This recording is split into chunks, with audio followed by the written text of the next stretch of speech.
Silence your devices, please. All right. Call the order of the planning and zoning, and there's an echo in here. Somebody has their phone sound or their computer sound on. It's on the packet. I'm not on Zoom. I'm not on Zoom either. Not Zoom. Not zooming. Mine's silent. We have that same problem on Tuesday. If you're on your computer, make sure that that is the sound is off, that you're muted. Anyway. Planning and Zoning Commission for Thursday, June 25th, 2026 It's a reverbish on a phone or a watch or something like that. at 5:31 PM. So if everyone could check your computers and your phone, please triple check real quick.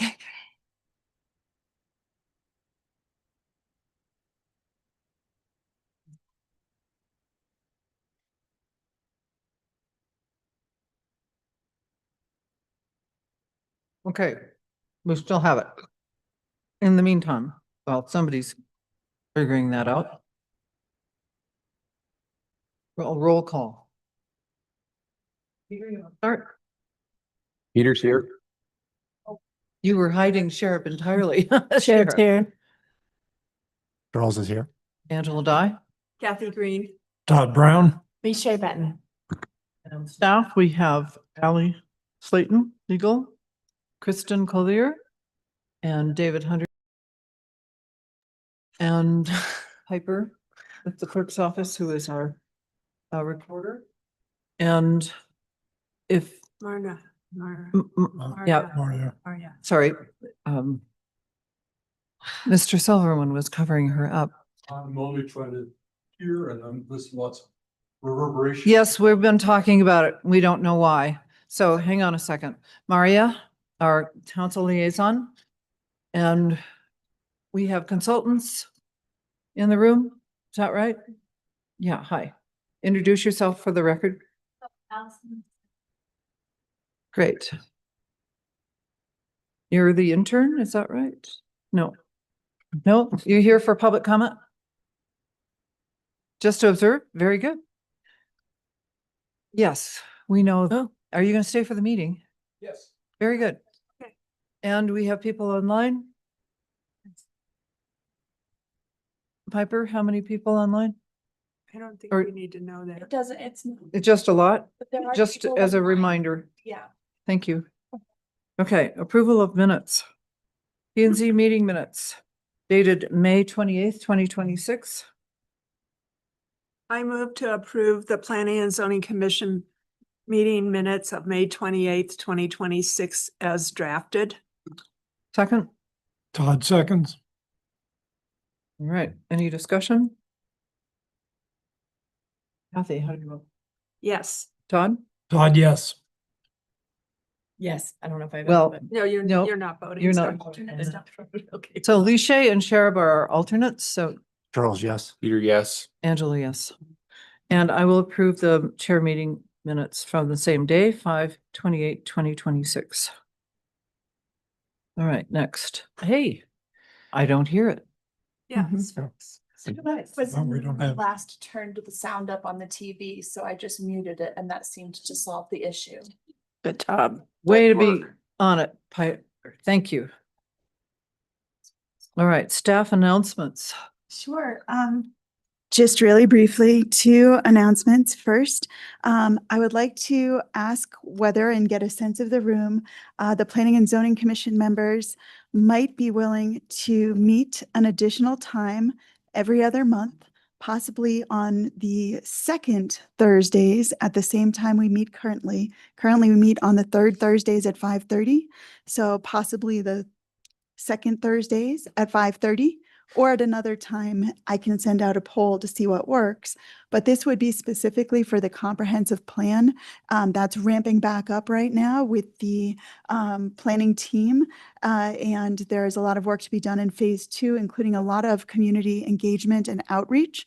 And I would welcome your engagement and participation in the process, both behind the scenes and in some of that engagement opportunity space. Our agendas for the regular P&Z meetings are going to be packed moving forward through the fall, really through the end of the calendar year. So I don't feel like we can accomplish both in the same meetings. So I don't know, I'll send out a poll, but if you kind of give me a thumbs up, if that might be okay for me to ask. Okay, great. Yeah, Kathy? Okay, Anyone- sure. How And long Peter, did you say? How long did you say? every other month, beginning in August, Yeah. possibly for an hour on the second Thursdays, or another date to be determined Okay. the second week of the So month. July, September, August, sorry, August. August, October, figure it out. and December. Okay. September October 10th. the 8th. And I will circle back with a follow-up. I just wanted a sense of whether that's something I could ask for. The November Yep. 12th, October 8th, December 10th. Yes. This is something we've done very successfully in the past to Yes. get long-range planning done during project review, but let's not be idealistic that we're gonna redo all that work in 1 hour. Let's have everybody plan on a 2-hour commitment so that you're not trying to walk out the door when we're in the midst of a great discussion and we need to keep going. Okay, that's a good suggestion. So I will put out a poll with that suggestion and see if that time or another time will work. Well, I think Excellent. we just told you it works. It The works. time does? It Oh, works. The great. second Beautiful. Thursday. Second Thursdays. Thank you. All right. And then, Doesn't work for me, but that's fine. But if Okay. you know now going forward, and we can evaluate maybe in October or November what we need for next year. that or the sounds first half of perfect. Next year.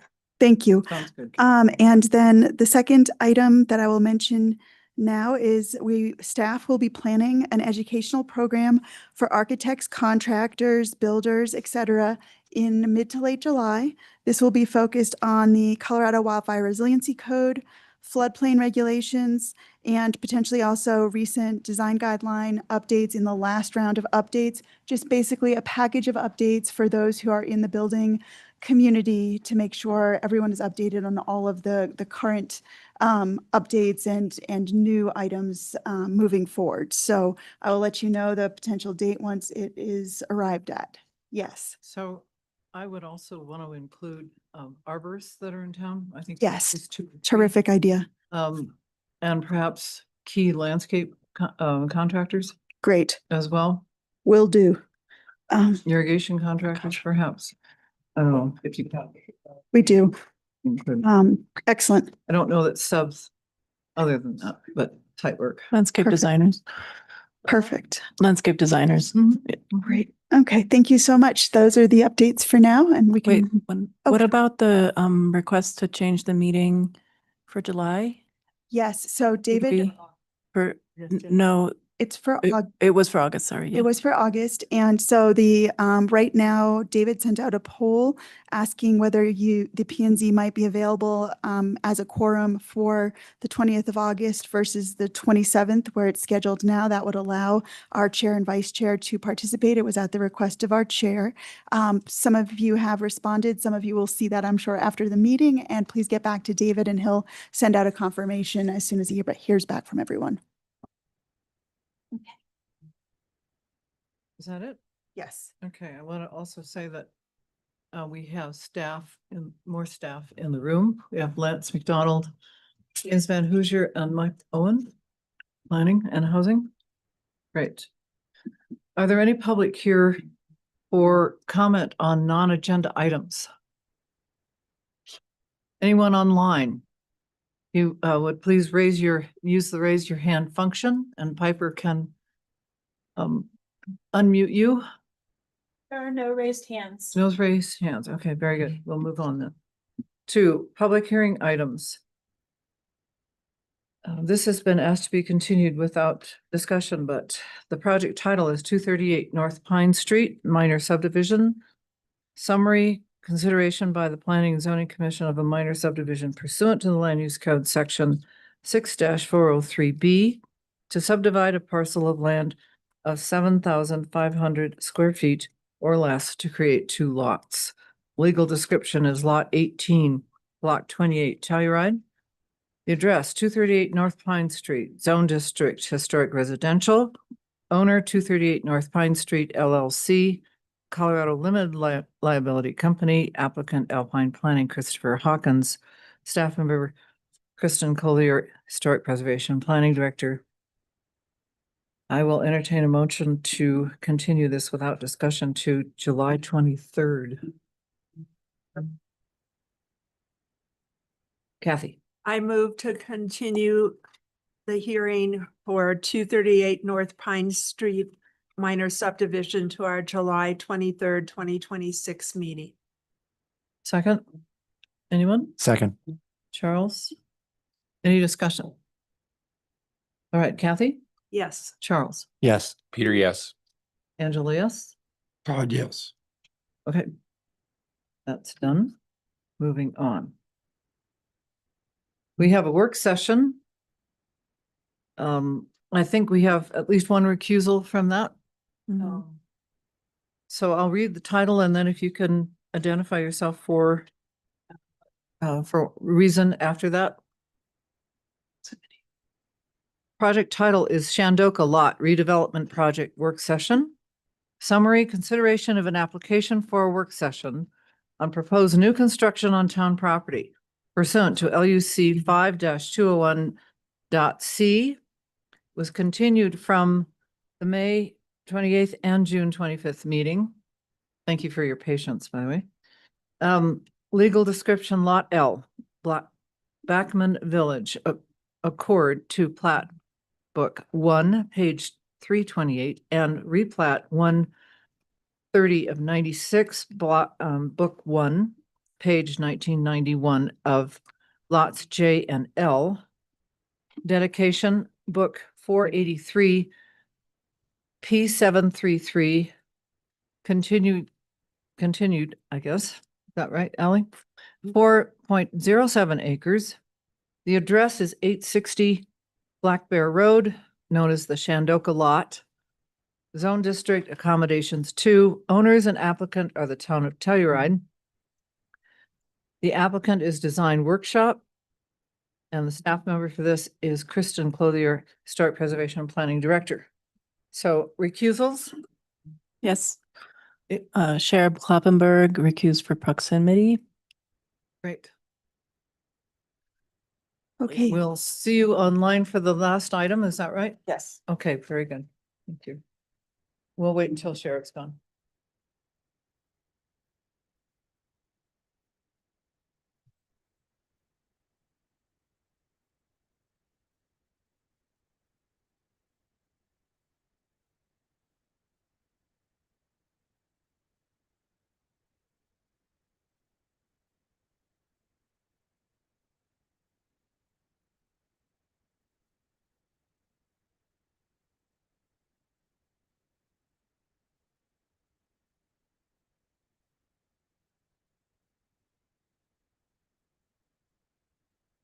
Okay. Okay, thank you very much. So we just went through the project description here. This is its location.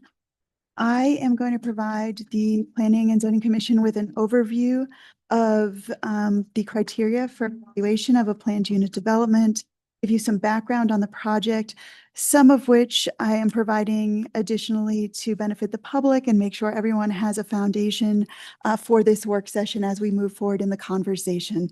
So overview, this work session is an opportunity for the applicant to have a preliminary informal conversation with P&Z members about the Shandoka Lot redevelopment project prior to preparing a conceptual planned unit development application submittal.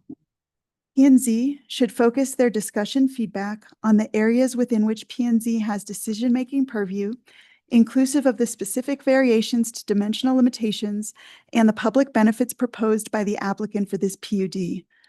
P&Z's preliminary evaluation during a work session is not intended to and shall not vest the applicant or public with any reliance as to the outcome of the formal development review process per Land Use Code 5201C5. So first, I will begin with consistency with the Telluride Master Plan. This is one aspect of PUD review, and I think I'll start here. Consistent with the goals and objectives of the Telluride Master Plan, the project aims to provide affordable housing options to allow local workers to live in Telluride, support sustainable land use and infill development, reduce car dependency, enhance bike and pedestrian access and transportation linkages, promote a sense of community, and contribute to a year-round economy that supports locals and visitors alike. The project proposed, as you reviewed in your packets, is also consistent with the South Conceptual Plan. It is aligned with that plan, which was adopted by Town Council in 2021. The Southwest Area Conceptual Plan outlines a comprehensive vision for revitalizing the southwest quadrant of Telluride, including the Shandoka Lot. It identifies strategies for addressing key challenges in this area of town, including underutilized public land, traffic congestion, limited neighborhood amenities, and inadequate pedestrian and bicycle infrastructure. Core components of that plan are the development of new affordable housing units, creation of intercept parking facilities to alleviate downtown congestion, establishment of community spaces such as parks, playgrounds, and small commercial establishments, enhanced transit access, and fostering a livable, walkable neighborhood. For this project, just to give some background, again, for the public as well, on what happened in the planning process to get to where we are today. There has been extensive planning and community engagement efforts to inform the Shandoka Lot redevelopment project. Input has been collected from Town Council, HARC, and the community at various stages of concept evolution by the applicant team. Alternative 2B concept plan that they will bring forth this evening incorporates feedback received thus far, including introducing a 4-building concept to break up the massing and intersperse additional green space, prioritizing the pedestrian experience, expanding the neighborhood serving and community spaces, and increasing the underground parking footprint. I will defer to the applicant to describe to you the evolution of the project in more detail, which they will do once I finish my presentation. So for the P&Z review process, I'm going to focus a lot on process this evening. As we bring a PUD forward, the PUD review process results in a detailed plan that is the basis for development of a particular property. PUDs encourage innovative and flexible site planning aligned with community values per Land Use Code Section 6301. This project meets the criteria for a large-scale PUD, which involves a 3-step review process. We are in the work session phase before that process even begins. Once the applicant submits a full application, complete and compliant, we will begin the process I'm going over. So the conceptual review, once their application is complete and compliant and submitted, is a sketch PUD plan and plat that are reviewed and approved by the P&Z at a public hearing. Approval of the conceptual PUD authorizes the applicant to then prepare and submit a preliminary PUD in accordance with the representations made by the applicant and the conditions that the P&Z applies to the conceptual PUD approval. The second step in the process will be preliminary review. That is review of a preliminary PUD plan and plat, which are reviewed and approved by P&Z at a public hearing. And I know some of you are very familiar with this process, but I just want to make sure that all of you, as well as the public, have a sense of the big picture. So the final review is the third step, and the final PUD plan and plat are approved by the planning director, myself, and the P&Z chair. If we find that the final PUD plan and plat do not conform with the preliminary approval as approved by P&Z, then the project would be remanded back to you for a new review and preliminary approval at a public hearing. But otherwise, I and the P&Z chair will review the final PUD based on your approval at the preliminary stage, should you choose to approve with any conditions you set. So now I'm going to go through the P&Z review process considerations that you will take into account, again, once a complete and compliant application is submitted, and we're here for the conceptual and beyond. During this work session, the applicant will have that opportunity to provide a broad overview of the project concept and seek input on specific aspects that fall within P&Z's purview. Once that complete and compliant application is submitted for conceptual review, a number of factors will be taken into consideration in making a determination pursuant to Land Use Code Section 6, Division 3, and that includes, but isn't limited to, the following. The project must meet the PUD criteria for consideration of variations to dimensional limitations. P&Z may authorize variations in any of the dimensional limitations identified in Land Use Code Section 6304A when you determine that granting the variations will enable the applicant to accomplish one or more of the public purposes outlined in Land Use Code 6304. Based on what it was included in the application packet for this work session, I did a very preliminary review and am sharing with you that granting the requested dimensional limitation variations for the project will enable the applicant to achieve the following public purposes based on what's before you in this work session.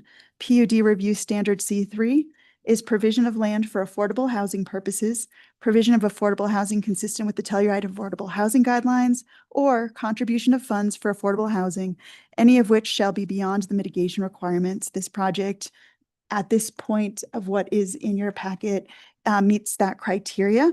PUD Review Standard C4 as well, provision of public parking facilities, public recreation facilities, or community facilities, or provision of land to be used for such public facilities, or the contribution of funds for public parking facilities, public recreation facilities, or community facilities. And there's a third public purpose that this project also meets as proposed, which is Standard C7 for PUD review, significant reduction of climate impacts that exceed the building code standards that may include the following examples. Example E, provision of infrastructure or land for the purpose of reducing climate impacts. For example, non-emissions vehicle charging stations, solar facilities. So the project meets 3 of those standards, and it only needs to meet 1 or more. Any impacts, another consideration, any impacts that result from variations granted through a PUD must at a minimum be offset by the public or private purposes established by the approved PUD. Again, you will make these determinations during conceptual and preliminary review, but just so you know what you will be looking at, the project proposes to provide the following significant public benefits. As proposed at this work session stage, affordable housing with each building with a limited number of free market units, 50 to 60 units total, approximately 300 additional parking spaces for commuters, visitors, and transit center commuter bike storage to provide greater access and connection to transit services, multimodal transportation options, neighborhood serving commercial and public uses, interspersed throughout the site to serve existing and new residents, including childcare, food bank, fitness, and retail restaurant use, at least in this work session stage, lower than required building heights along the river by placing restrictions on the height of building 2.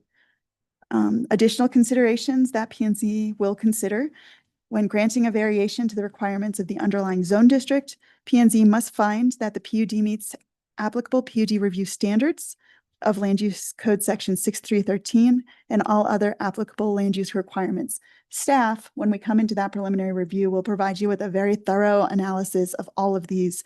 But at this point, just kind of high level, stating that we will bring you a memo that's very extensive in terms of how the project does or does not meet the requirements, criteria, and standards. This work session is that initial opportunity to have a broader discussion on the project prior to conceptual review. And pursuant to Land Use Code 6313, the P&Z must ultimately find that the PUD complies with the PUD review standards, inclusive of the PUD site design standards, relative to quality of open space, landscaping, circulation, parking, livability, building height, and building design as applicable. And every part of what I'm sharing is as applicable in the analysis at that preliminary, the conceptual and preliminary stages will get into that nuance as well. So additional considerations, I'm almost done with these. All proposed uses must be found by P&Z to be consistent with the purposes and policies of the Telluride Master Plan and compatible with surrounding structures. I already provided a very high-level master plan overview earlier. And when the complete application is submitted for conceptual review, staff will provide further analysis of how the proposed uses are consistent and compatible. If so, the applicant has demonstrated at this work session stage consistency with the Telluride Master Plan, and the uses proposed in the current design comply with the underlying zone district, which is accommodations 2. P&Z should focus their review on the specific variations to dimensional limitations proposed, relative to which P&Z has decision-making purview, of course. P&Z will have the opportunity during this work session to discuss proposed uses, density, scale, mass, and circulation as it relates to making a PUD determination later in the process. So the applicant will be sharing information and you will be having that informal conversation. And then the effects, another consideration, the effects of any differences in use or scale must be found to have been mitigated through careful planning. So this is another factor you will consider in your review during conceptual and preliminary. The applicant has engaged in a multi-year planning process for this project, inclusive of extensive community engagement and multiple rounds of revisions based on feedback received. Throughout the project's planning process and design evolution, the applicant has worked to mitigate potential effects. They will discuss that further during their presentation. So the applicant proposal, as you reviewed in your packet, they have a core program, and this is just a brief summary. I can come back to it later if you need a reference, but I covered a lot of it already. Their proposed public benefits. The applicant is proposing to provide significant public benefits and will be seeking variations to specific dimensional limitations for site coverage, building height, and maximum building size. And the project has been designed to thoughtfully balance community needs and maximize public benefits. So the public benefits, approximately 300 additional parking spaces for commuters, visitors, and transit center commuter bike storage to provide greater access and connection to transit services, multimodal transportation options, affordable housing within each building. And now there are 4 buildings. The project's been broken up into multiple buildings with a limited number of units, which can be free market. The neighborhood serving commercial and public uses, as I mentioned, and lower than required building heights along the river. They will be restricting the height of building 2 through the PUD process as they ask for additional height in very specific locations within other aspects of the project. So these are their proposed variations to dimensional limitations. They are proposing the following through the PUD process. They are requesting at this stage, work session stage, to increase the maximum building height above the 40-foot midpoint for portions of building 1, which is the parking facility. And the additional document they supplied, which was included in the packet, shows you which parts of the structures would be exceeding of that height. Those are the shaded areas per the legend. And to the public, that is available online and posted with the packet as the last page. They are also proposing to increase maximum ridge height above 45 feet for portions of building 1, which is the parking facility again, and you can see the highlighted areas. They're proposing to increase site coverage above 40%, increase maximum floor area per structure above 30,000 square feet, and as shown in the building height diagram submitted by the applicant, a small portion of building 1, which is just 2.2% of the total site area, is proposed to exceed 45 feet. So that's 3,877 square feet, 2.2%. A total of 29,473 square feet of building 1 will exceed 40 feet, but that's inclusive of the over 45-foot mark. Buildings 2, 3, and 4 will not exceed 40 feet in height. So really that increase is just being asked for the parking structure. And the applicant is also proposing to reduce the height of building 2. I've stated that a few times through the PUD process as one of the benefits, public benefits of the project. And building 2 is along, right along the river trail, that area. So restricting in the most sensitive part of the site. That is all I have for now. I know the applicant has a lot to share with you to kick off the work session, and I'm here to answer questions along the way or provide additional information. Thanks, Kristen. Any questions of Kristen off the bat here? No. Yeah, Peter. Sure. To start off, just some of the public comment about the Bachman Village plat. I think this has come up before. I know Ally's here. I don't want to stray off of our purview, but I would like to hear town's sort of general position on that so that we're spending our time wisely and know what we're doing.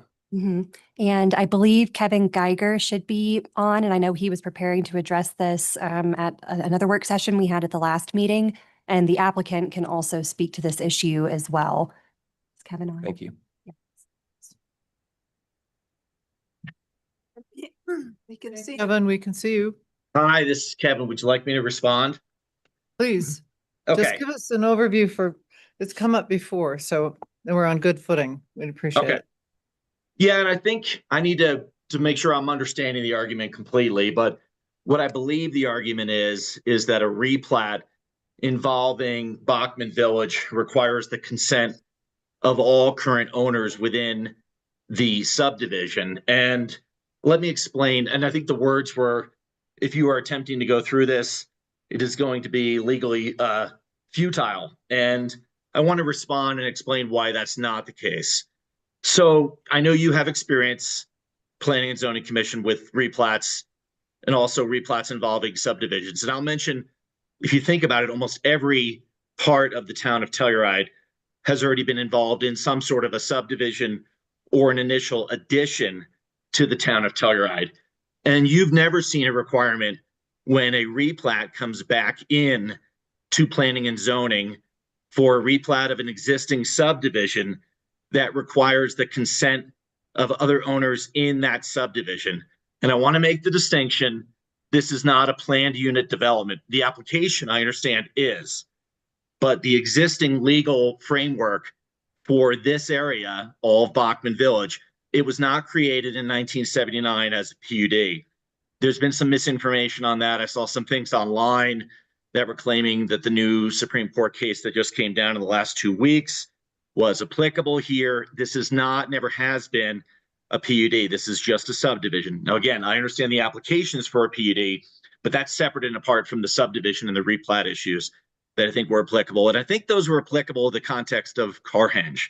But I think you want the response for both Carhenge and for Lot L. So let me also affirmatively state there's nothing in the Telluride Land Use Code. There's nothing under Colorado law, and there's nothing in the Bachman Village covenants themselves that require consent from other lot owners for a replat. And I had a slide available for the last meeting. I didn't get a chance to broadcast it, but I can provide it to you verbally right now. The paragraph that we're looking at is paragraph 5 of the Bachman Village covenants.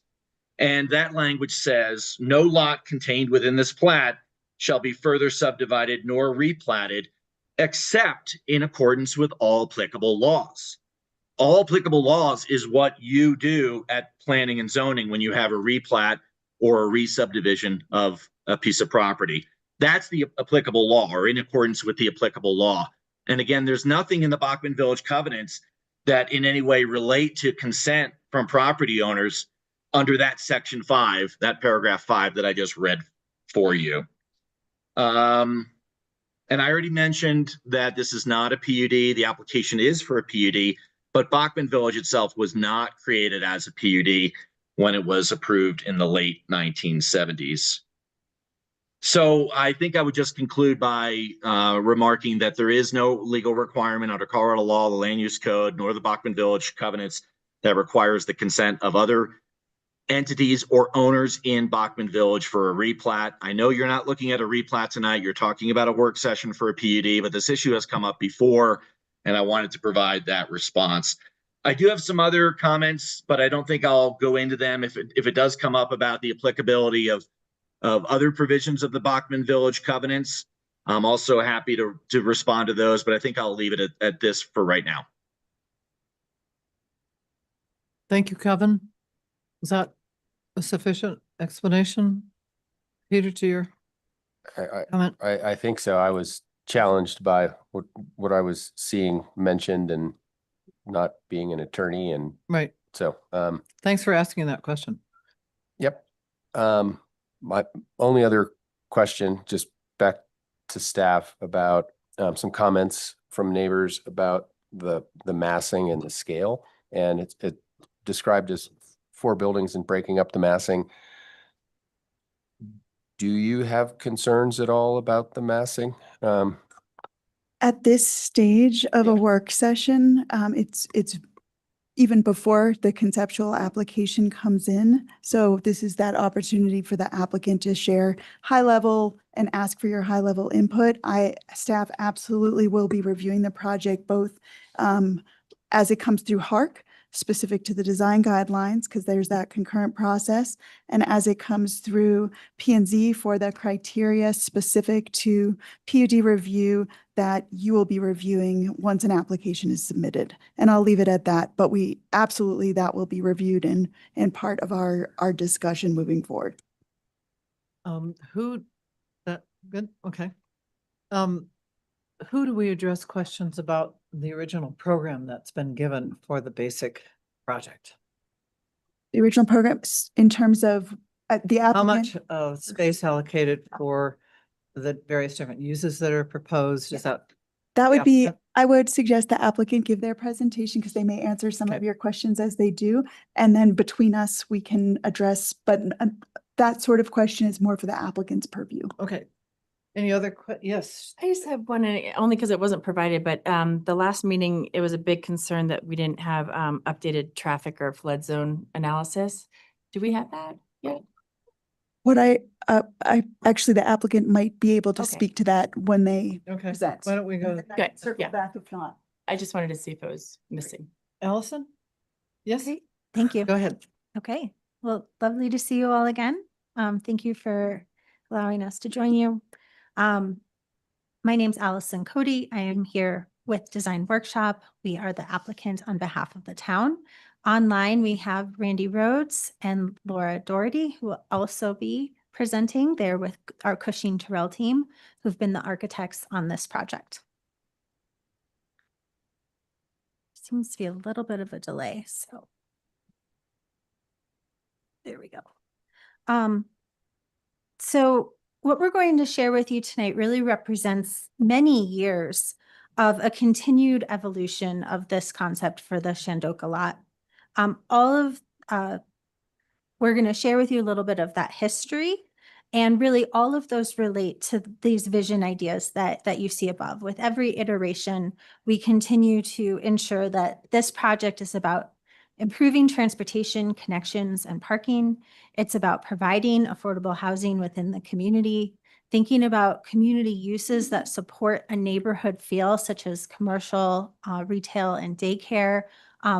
You'll find we also have a food bank incorporated into this, and that those are really about community benefits and creating a sense of place in this part of town. We'll also share that those values come directly from the Telluride Master Plan, as well as the Southwest Area Conceptual Plan, and that we continue to explore the ideas that were established many years ago and to find the right way to move a project forward that's right for the Telluride community.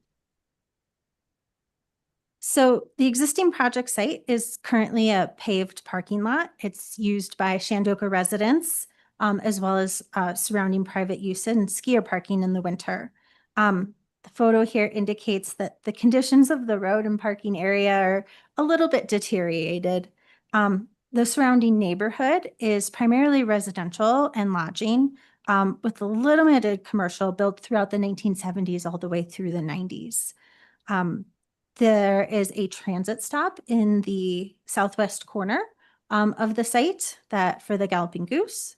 And also the river corridor to the north is, as we've mentioned so many times, a really special place for the Telluride community. And we want to respect and honor that corridor as part of Telluride. Another thing to note about the site as it is today is there's a significant amount of bike parking as well as trash receptacles for the Shandoka residents. And one of the goals will be to improve and increase those amenities on the site as they are. Okay, so Kristen did a wonderful job outlining this, but we'll just reiterate that from when it comes to the PUD, we have several requests. The first is to increase that maximum building height. But this is really for just that building one, and it equates to about 16% of the site. So rather limited use here, really focused on building one. Same with the maximum ridge height above 45. This is even less, 2.2% of the site would be considered in this request. Thank you. The increased site coverage above 40% to approximately 55%. And this is just related to, I'm going to share evolution. When we evolved some of the concepts, we looked at putting more of that parking underground, and this would allow more of that parking to be underground. And then finally, to consider a maximum floor area above the 30,000 square feet just for the parking facility, which is that building 1. And as Kristen shared already, some of those public benefits include the 300 additional spaces, approximately 55 affordable housing units, increasing that neighborhood serving commercial. As we said, we're childcare, a food bank, fitness opportunities, retail, really trying to bring some amenities to the southwest portion of town to help support a lively and vibrant neighborhood in that area. So with that, I'm going to walk you through a little bit of the plan development. And a great way to look at that is by thinking about the parking of what's been proposed on the site over the past several years. And so transportation improvements are really critical to prioritize walking and biking and transit throughout town. This concept of an intercept parking area actually comes out of the master plan, diverting vehicles to the southwest area, specifically stating a public parking facility in Southwest Telluride to help reduce some of the congestion at the core. And that's kind of the core premise of why we're thinking about this project here today. And so this is an opportunity to, within the Telluride Master Plan, support the intercept parking strategies when it comes to the Southwest Area Conceptual Plan, which was done in 2021, that outlined some very specific structured parking spaces that called for 960 spaces, which look to replace those 288 that are currently in Carhenge and also add 330 new. And then the Southwest Area Conceptual Plan also looked at, 5,000 to 10,000 square feet of transit-oriented commercial. And so the last column here, the Shandelka lot redevelopment, which we are here today, 2026, we've maintained the program to have about 900 spaces with about 300 additional new spaces to allow for that intercept concept. We are looking at an enhanced and improved transit center, so providing those amenities. We've drastically increased the amount of bike storage. We're providing a bike storage area as well as bike storage throughout the site. And then currently we're proposing about 7,700 square feet of childcare, retail dining, and community amenities. And we'll show you more where those get located throughout the site later in the presentation. So these are kind of dropping in now. The master plan, Southwest Area Conceptual Plan, and Shandoka lot. So you can see how this has evolved and supported plan documents. So going into that a little bit further, the 2022-2023, following that Southwest Area Conceptual Plan, there was a Lot L feasibility study done. And this came directly out of those two planning documents and was really looking to test the fit. What are the implications?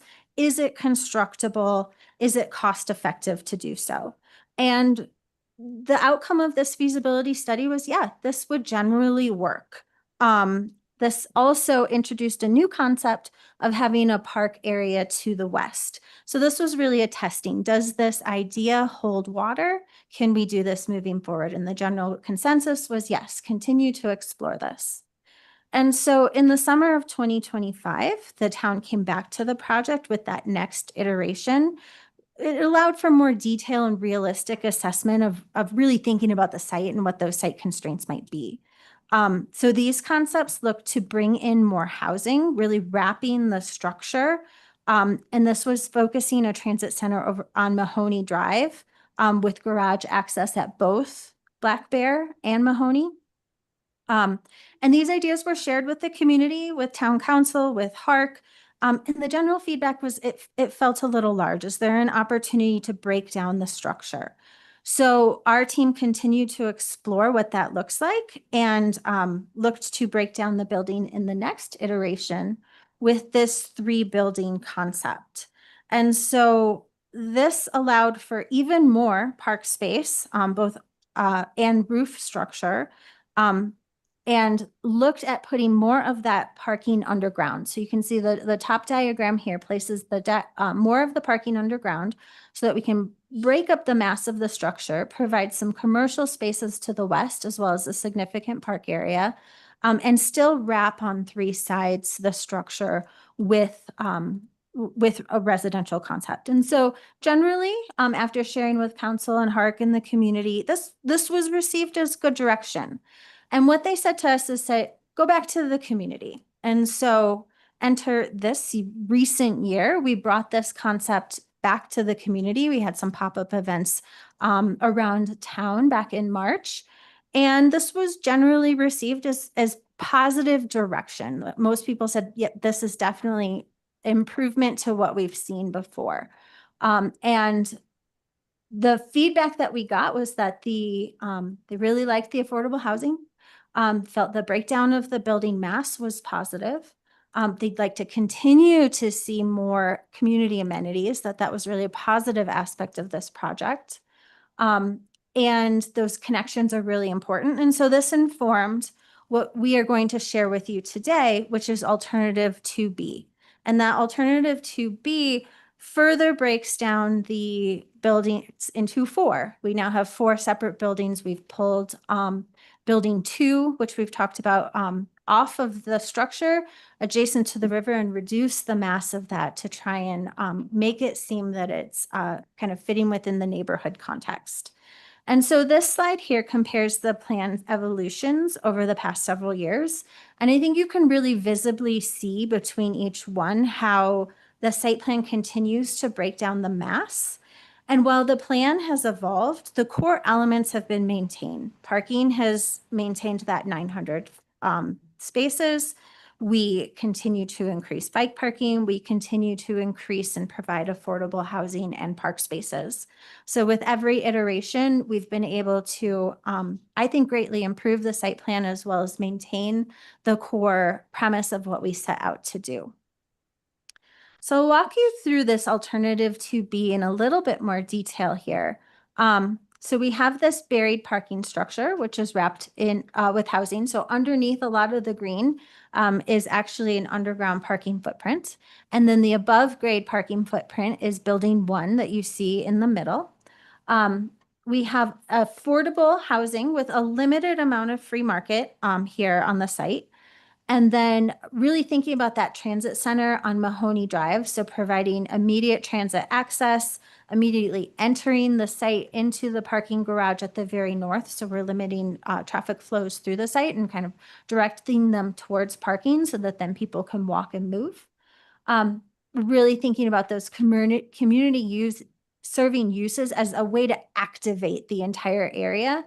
And then thinking about the green spaces in between to connect pedestrians across the site and throughout the community.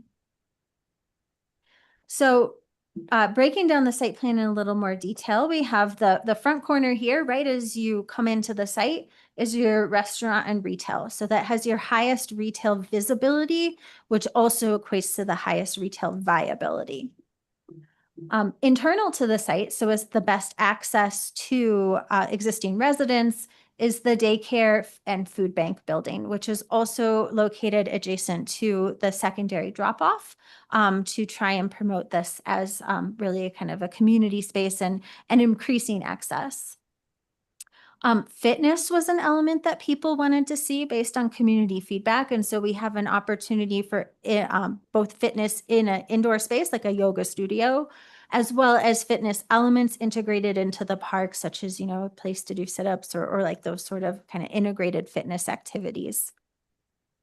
We have 2 transit spaces, the Mahoney Drive being the transit center with more focused amenities, and the second being the transit circle to the southwest of the site that can accommodate a full bus movement if it needs to, but also provides that current location for the Galloping Goose route.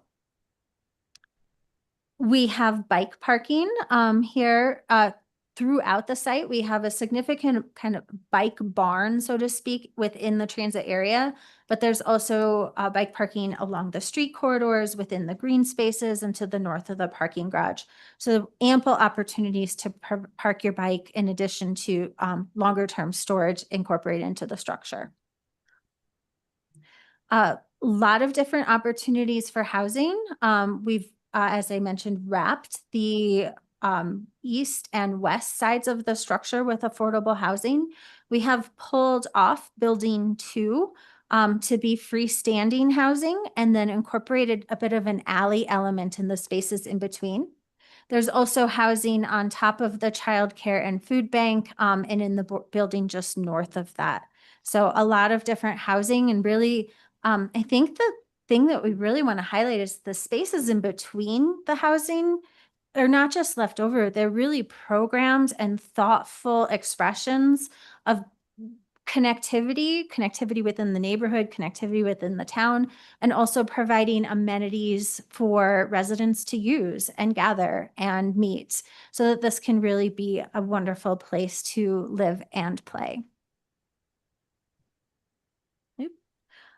So looking at circulation, this was really a critical element of the design, is thinking about how people move through the site. We want Black Bear Drive to Black Bear Road to really feel like it's a positive, like lovely walking experience like other parts of town.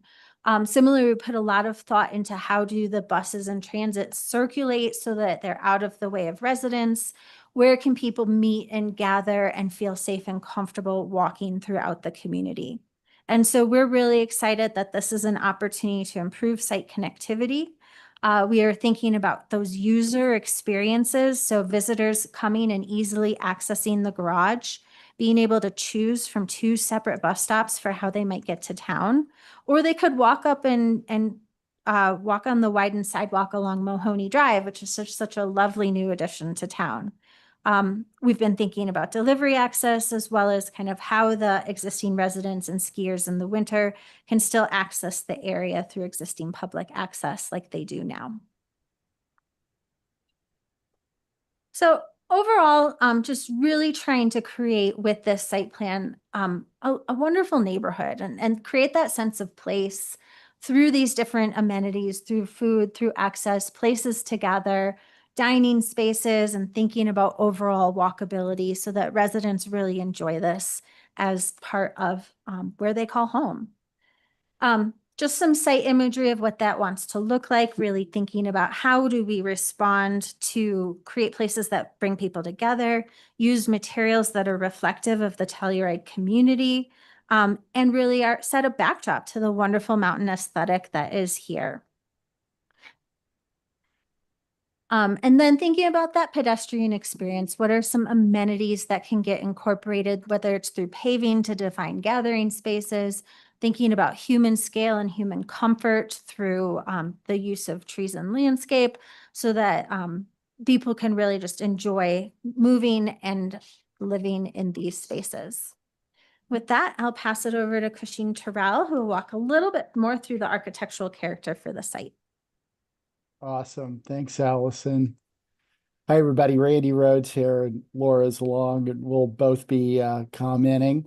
If you look at the plans there, this is the 2B that Allison introduced. On the far left-hand side, you can see the basement level is all parking, and we increased the amount of parking below grade so that we could reduce the size of the above grade parking garage and increase the amount of public space and other uses at that ground level plane.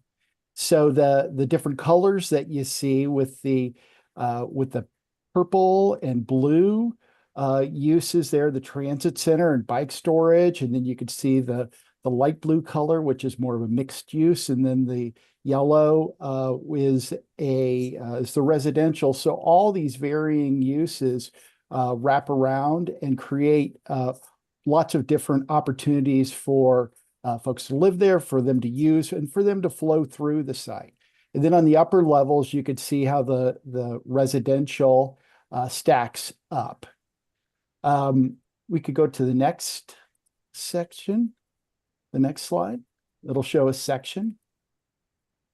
What this section shows is a cut through the river, through building 2, which is the building that we've described that's right along the river, and then through the parking garage that also has the other functions that we described. You can see the shaded areas in blue are the only areas that are above those zones that we talked about earlier of the 40 and 45 feet. So very limited portions of the building are above those areas. So we're working hard to keep the building as low in scale. And additionally, as Allison described earlier, we're looking to keep building 2 along the river even lower than what's allowed. So we're very sensitive to that character and reducing scale as much as we can. Next slide. And this shows in the pink tone the area that's above the 40-foot datum, and then the blue you can see very little. Again, that's above the 45. So again, that's 2.2% in the blue and 16.7% in the pink datum. Next slide, please. So starting with some imagery here, and just we took these wireframe diagrams to try to help communicate the scale and just the massing. And so we want to work on this more as we advance the design, but we wanted to get your feedback today.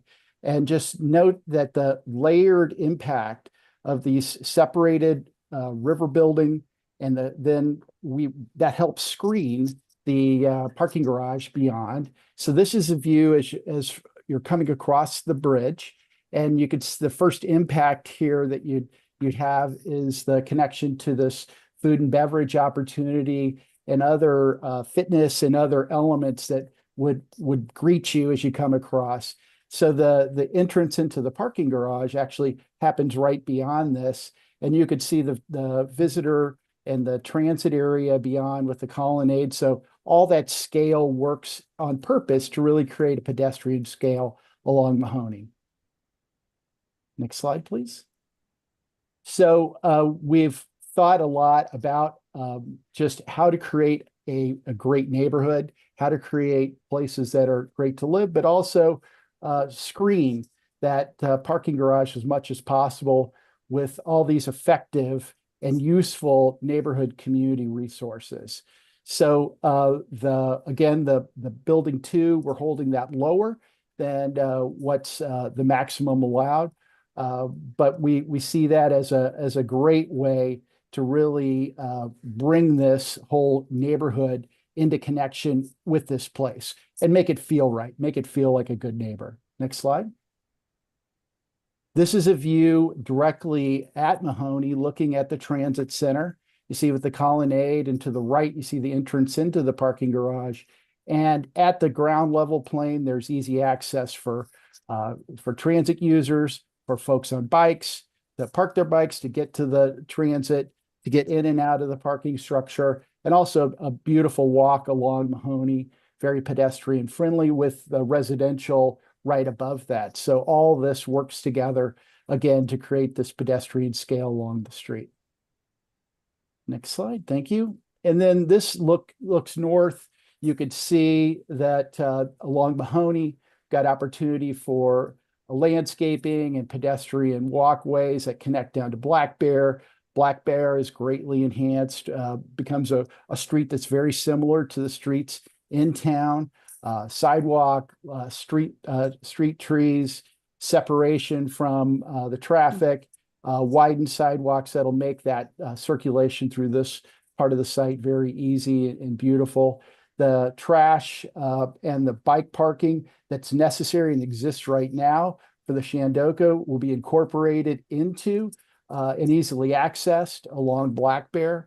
So all of those kind of flows and circulation relationships have been thought about. We're looking and studying solar panels, and you see those in this rendering on the west and north side of the building. So to the degree we can make that work with the slopes and the roof, it looks like there's a great opportunity to have that kind of fantastic sustainability built in and incorporated into this that also helps screen a portion of the parking deck at the top.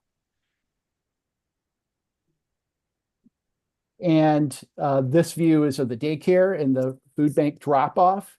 You see that there's potential opportunity here for food trucks and really just emphasizing the pedestrian streetscape experience all along Black Bear Road. And you could see how the buildings, as they separate, that creates easy, beautiful access that works through the site, connects to the river. So getting to the trail, getting through to the different functions and the different community resources that are available. Make it simple, make it straightforward, make it a lovely experience, and provide that bike parking and the other elements that are necessary with the existing Shandoka residents. That's it. Thank you. Yeah.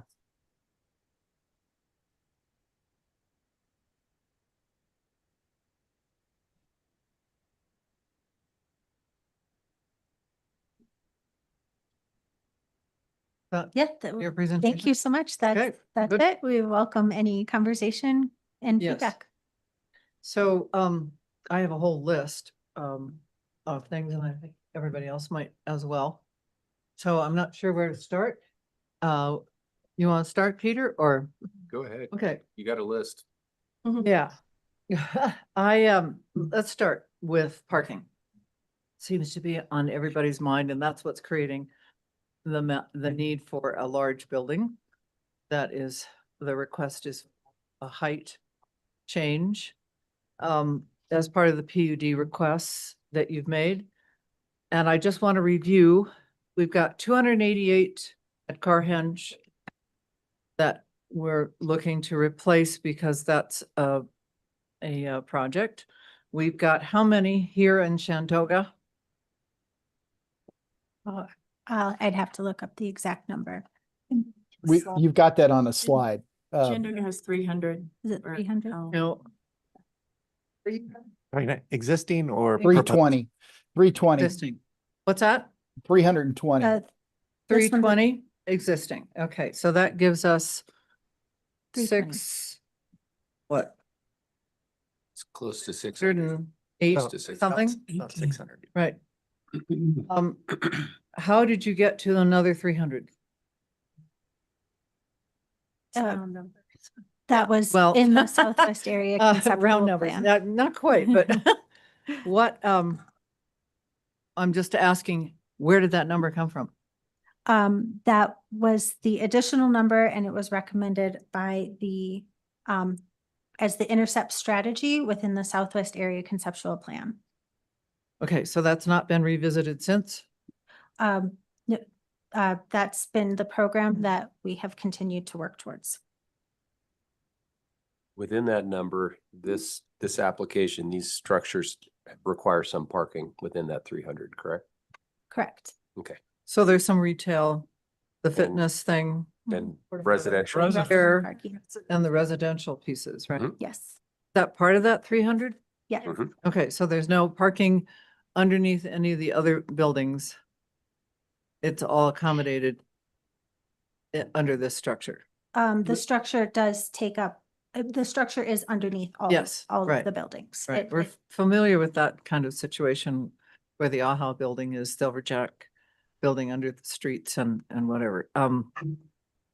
I think it would be, I'm asking if you can identify what each of those different elements might require.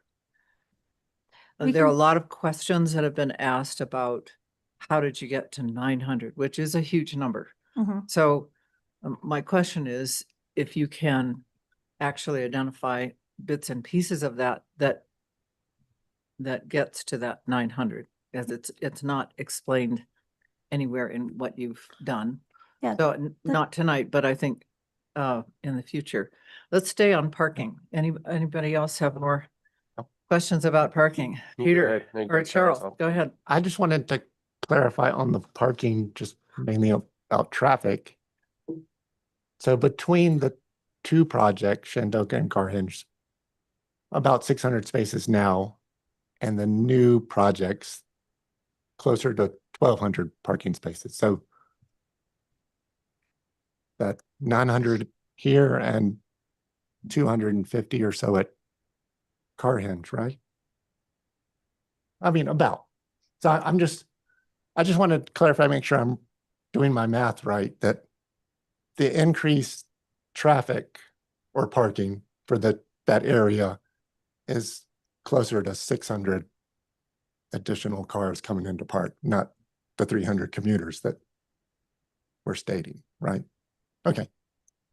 That's Yeah, Yep. that's, And I think we're all trying to get to my the recollection same from understanding. Car Henge too is that there were concerns raised about parking being maybe not enough or not really tracking bedroom counts, but unit counts, and that was strained and maybe not going to accommodate every possible person who wants to park there.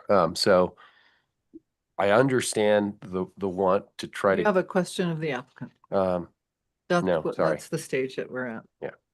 Well, to reframe your question, maybe Okay, for design workshop as well as town. A lot of the concern about this much parking in one area is all these more new cars, but as Peter and Charles and Angela just went through, a lot of them are already there. They're just moving around a little bit. So if that can be more clearly identified, that we're not asking for 600 new additional cars to be coming down Mahoney every day. But just it would lay out make, those pieces Yeah. so that they're more digestible. I have a question. Kathy, are you staying on parking? Yeah, I've Okay. got a parking question or some parking questions. Just trying to organize this a little bit.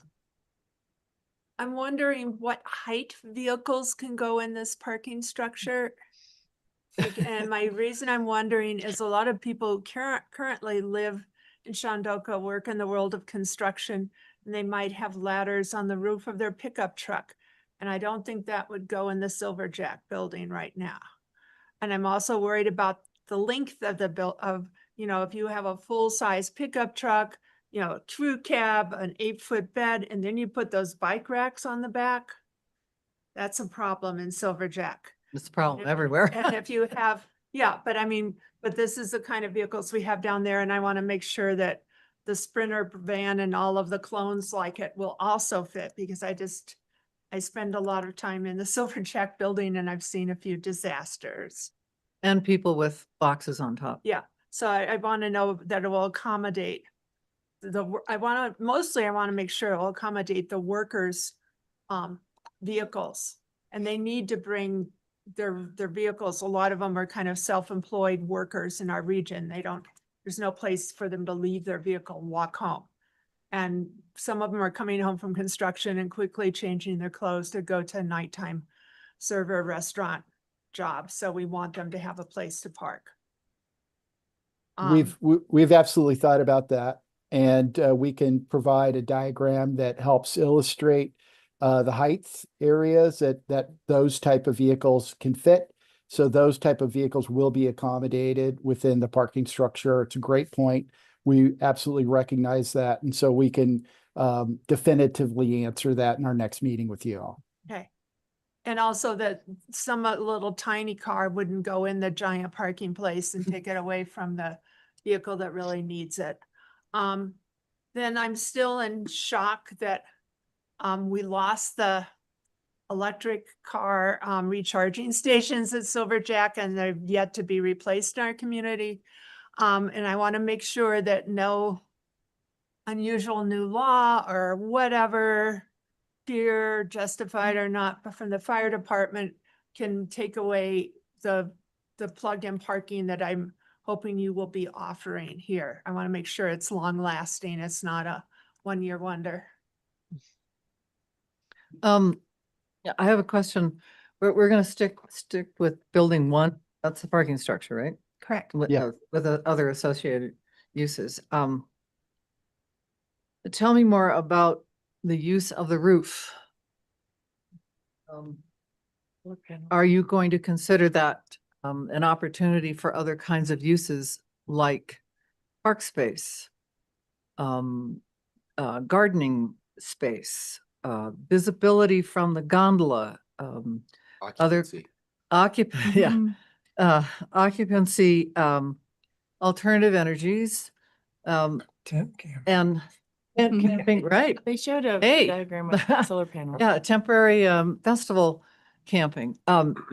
It just seems, and I'm gonna make a comment, that it's a lost opportunity, that it's a huge space that's should be doing more than just perhaps provide parking, because we all will need to do more things with the land that we have here than just allocate it to one use. And I guess in the initial discussions, we talked about that as a great park space, because you could actually have a decent size. And that leads me to my other question about how big is the park next to how many square feet, or, acres, less than an acre? And what do you see there? I didn't hear a lot of discussion about what's actually going on that park space. Yeah, we could certainly provide the information about square footage. We envision this as a really great community amenity space. So there could be playground areas. There could be kind of alley gathering, community dining. We mentioned the fitness might be in that space. Some outdoor fitness elements. And just kind of overall, we really envision this as a great place within the community, especially the central green spine here, which is an opportunity to connect from north to south to the river trail. Yeah, passive gathering, active recreation, to your point, if there's an opportunity for some community gardens in that space, I think it's all on the table. It all depends on how much solar gain you're gonna get there. Plenty. It's shaded, gonna be shaded in the morning. Anybody else have comments about that, in that line? Yeah. Again, with parking, and I don't expect you to have an answer now, but in your application, all this underground parking looks like a swimming pool. We've had a lot of projects around town that tried to go below grade near the river corridor, and water table is a major problem, so it'll have to be explained in the application. And I'm sure you're aware that there's limits to the kind of building we can do in and Telluride. We don't do monolithic foundations. When we supposedly will not have that capability for a long time in the future. I have a non-parking related. Okay, comment. yeah. So is it your parking related? Mine's still a little bit more about the water table. Okay, I do. come back to you. I do. Yeah, okay. I just have a question about that it has on the phase one garage. It looks like that underground parking garage goes underneath the road and then underneath the multi-use residential units. Is that correct? Well, that was my concern, because just like the car henge, it just looks way too close to that flood zone. And I didn't really hear anything about the failing traffic situation that we have now, and maybe updated information and the flood zone information there, because it's like 5 feet of water. Yeah, I mean, 5 feet down and you're going to hit the water table there. So I'm just curious if maybe we have too much, maybe we're overestimating the amount of parking that we're going to need, because I mean, I heard several times the reducing car dependency, enhanced transit options, prioritizing pedestrian experience, and 960 parking spots. So it just kind of seems a little out of balance there. Maybe if we reduced it and didn't have this section on the corner that's so close to the water, and maybe just kept it underneath the garage, it might be aligning with all these great goals. Well, We can- have measured the groundwater. We have had some updated borings that were done. So we have that data, and that is being taken into consideration with the plans, the structural engineers, and others that have reviewed that. Do you have a contractor that's on the team that's looking at this? So absolutely critical aspect of the site. And yes, that's being considered with this scheme for sure. If I could follow on that, Yeah. staff, just so you all know, that that's not really in the purview of your P&Z review for a PUD. You're really focused on, they're asking for increases in dimensional limitations or variations in dimensional limitations. You're weighing that with the public benefits they're proposing. That's what you will decide on. And I just want to keep bringing us back to that. But I want you to know, staff, we review each project once an application is submitted for land use code compliance, compliance with all of our building code, land use code, design guidelines, the design guidelines piece to mass and scale. This project, I can't speak to it here. That's more of a HARC discussion in terms of consistency with design guidelines, but the project's going through an evolution. You've seen it evolve over time with lots of feedback from the community. So those other pieces are reviewed, and I just want to reassure, but they're reviewed in different places by staff, by our, building official, planning, Right. HARC, et cetera, and But by other we are boards. talking about land use and the Yes. distribution of how that's. But I just wanted to make Yeah. sure you knew it won't be overlooked. Of the 960 and Yes. understanding where that number. Third is at It's 960. 900. It's 900. Okay, in here I wrote down. It was 960. And I'm not discounting the comments. I just want you to know Okay. that there's a lot Yep. more review that goes into the project as well. Thank In you. other projects in the past, we've gotten involved with the piezometer readings and the amount of space below grade. So why are we not allowed to do that on this one? We are, I think we should be talking about where things might go, whether above ground. Not in our purview, but she meant different. No, I think it's totally I do. Too. in this conversation. We were Yeah. very involved and we had to pass an ordinance of saying that there could be no permanent pumping in order, to force a project to redo their basement in a better way because they tried to do it cheaply to begin with. So I'm not looking back to past projects. I just wanted to reassure the group that staff will do a complete land use code compliance review and building code review, et cetera, and work with the applicant Yeah. through expect that. anything that might be challenges. I think we're, This is into the public benefit that's listed. which is Exactly. parking. So we're That's fair. Totally on topic. Yeah. exactly. Great. I have a question related to the, let's see. I had a note here about kind of square footage or, basically size of park space.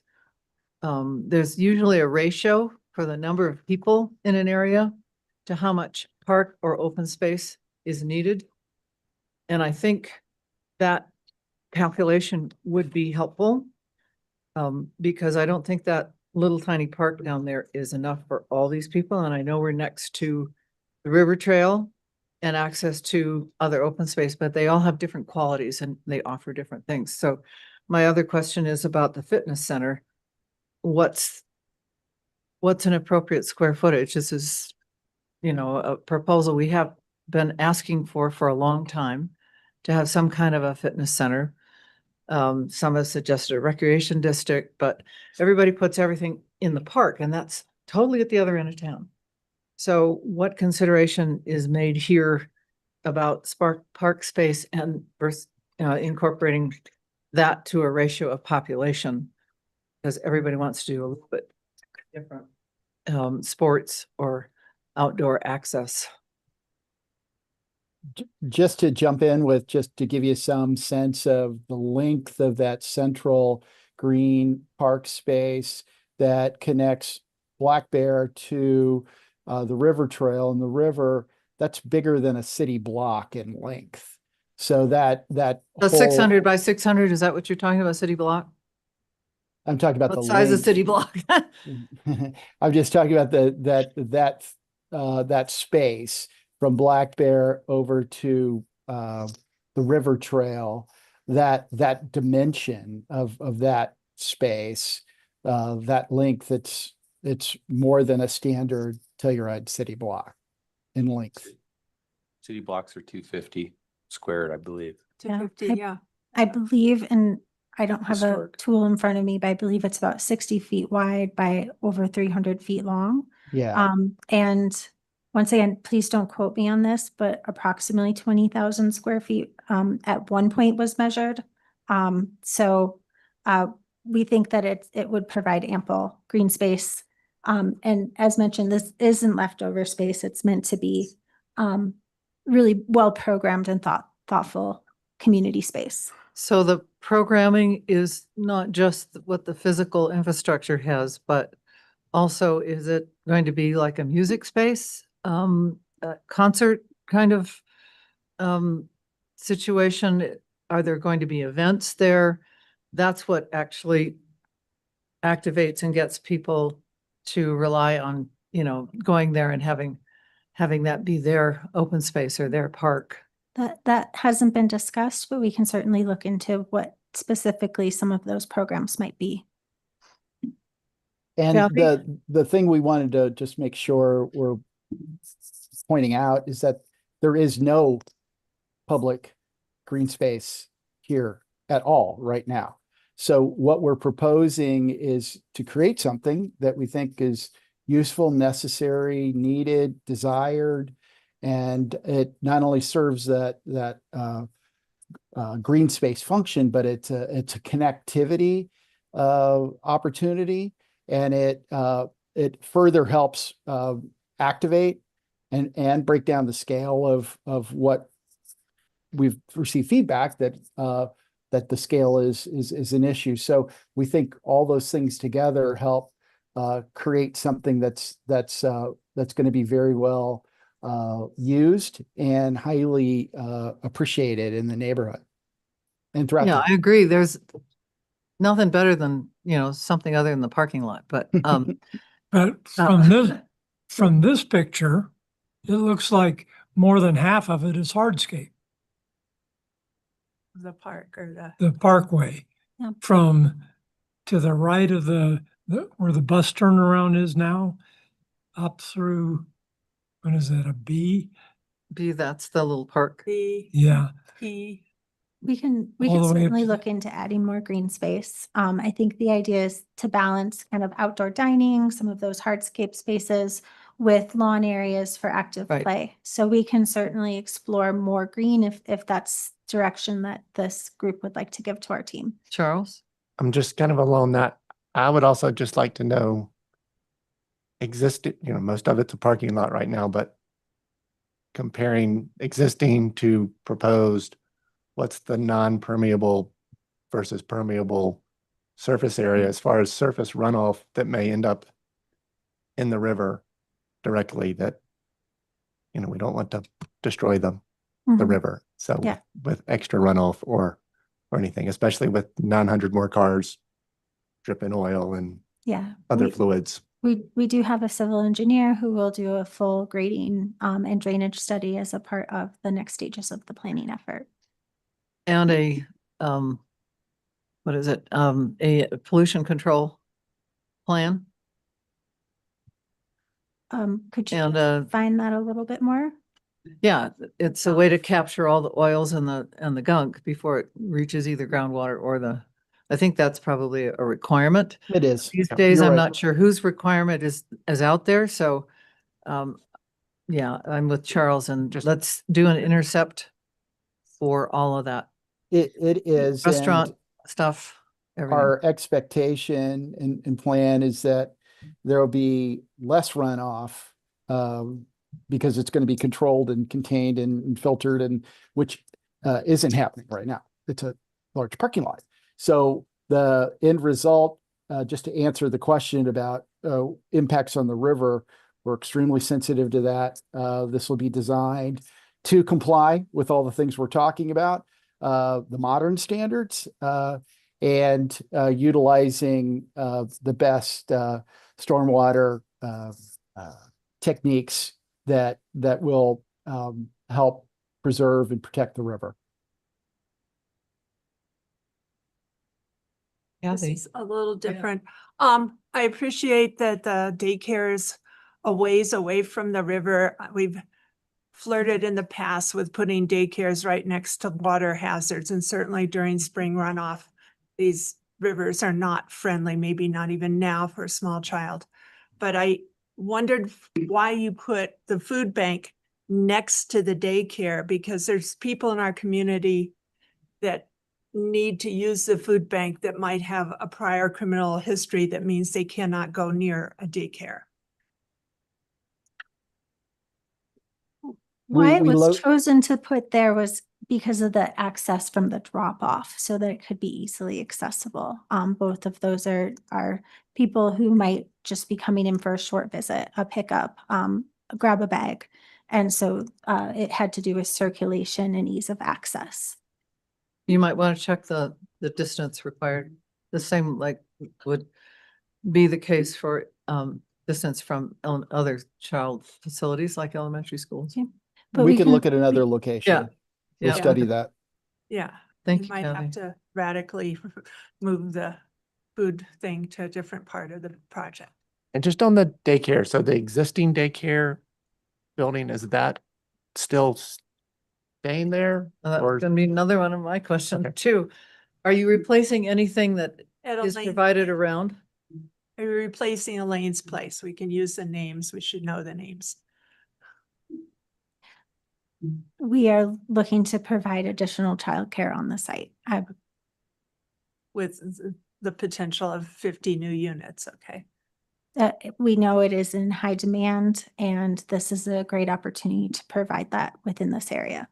Is there a ratio, like I was mentioning with park space, to providing enough daycare for this Yes. population? And currently, I 2 think to we have 1. about, Yeah. we have about 2,000 square feet of daycare in this initial concept, and about 1,000 or a little bit over of dedicated fenced play area. So that is something we are looking at incorporating in the green space.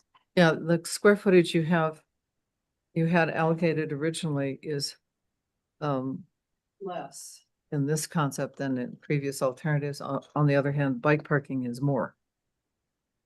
So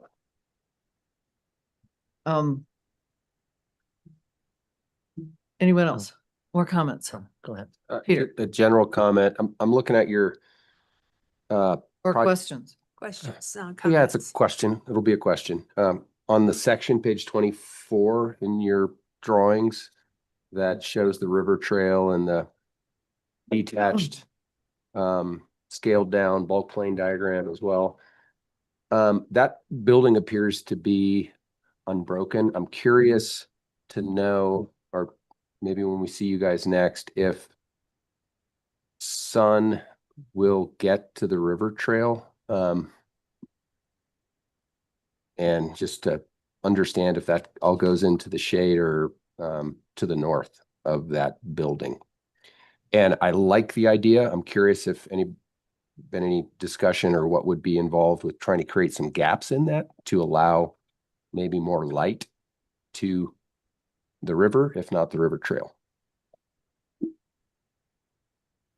You're saying you're asking about breaking up. I'm building. curious if it's come up, and if anybody knows, I guess I'd like to understand a solar study if the river trail is going to end up in the shade from November to Right. April. We can look at that. We will study that. Yeah, I was gonna build on that. On your presentation on you were on page 14. 24 in the packet is Okay. labeled. I don't know what it is. Yeah. 24 and 20. North-south section. In 14, it shows a kayak walk. I was gonna ask that there be a connection from fitness and the pedestrian circulation midway between that residential area and the restaurant fitness to the river trail. And that might, if they could break that up, might get us a little bit of sun.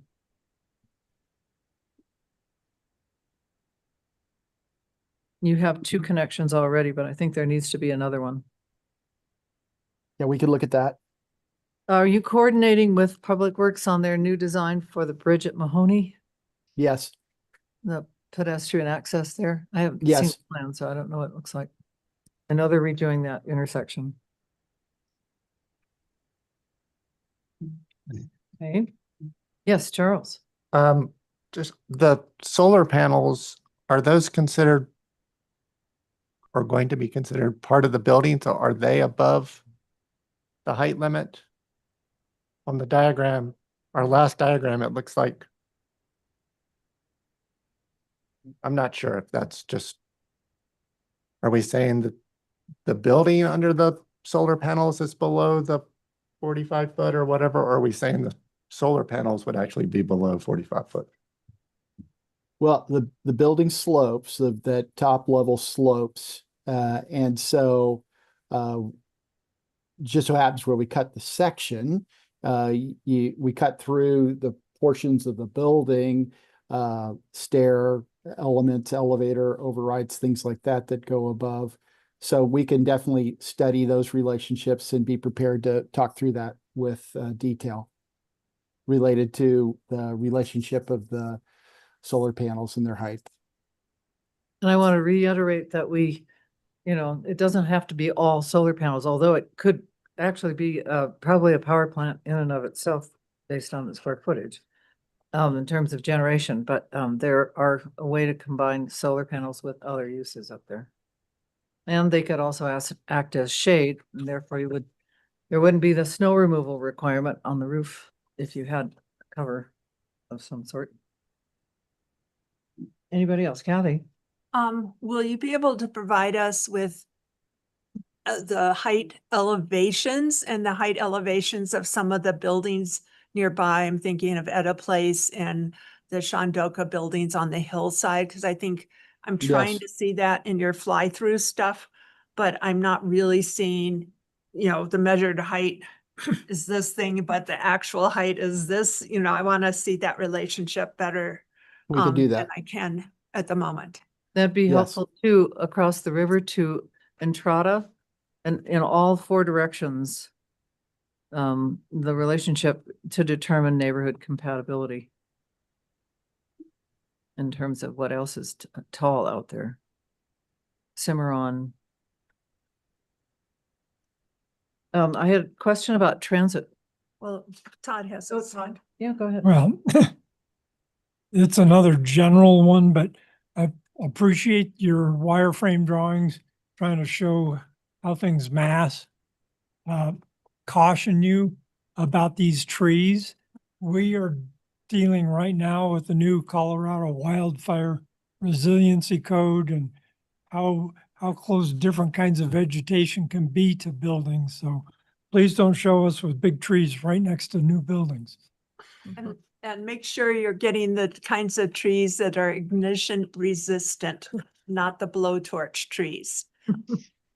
Absolutely. We'll pay attention to Alpinescape, best regulations and requirements. And maybe we can organize some information on that for our next meeting with you, just to show that we've got awareness and appreciation for that.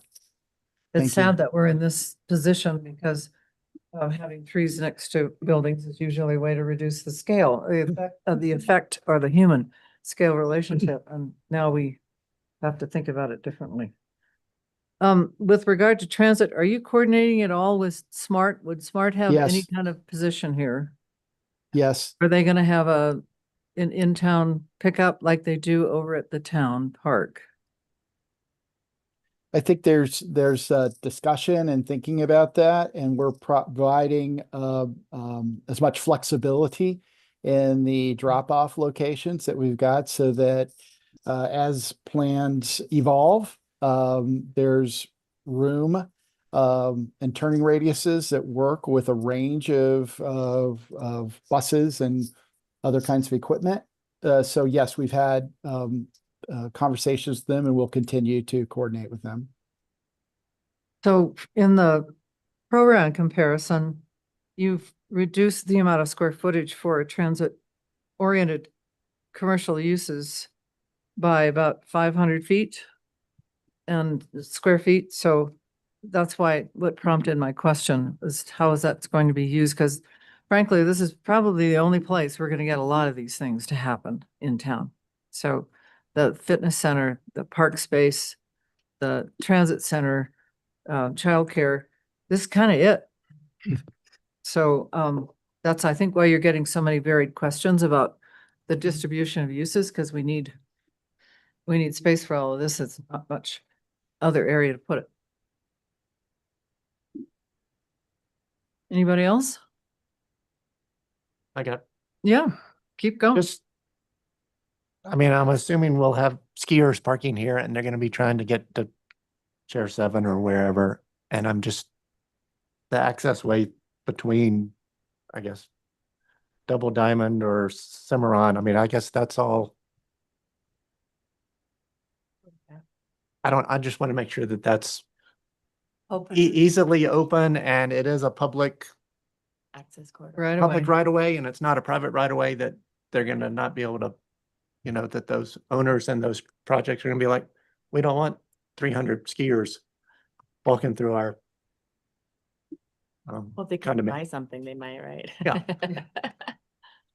Yeah, I think that I mean, just- connectivity is, Just, I want to make sure it's Yeah. it's thought well about- connected. yeah. I just okay. wanted to echo your sentiment, Angela, because I think this is probably will end up being the densest area of locals living all in one space.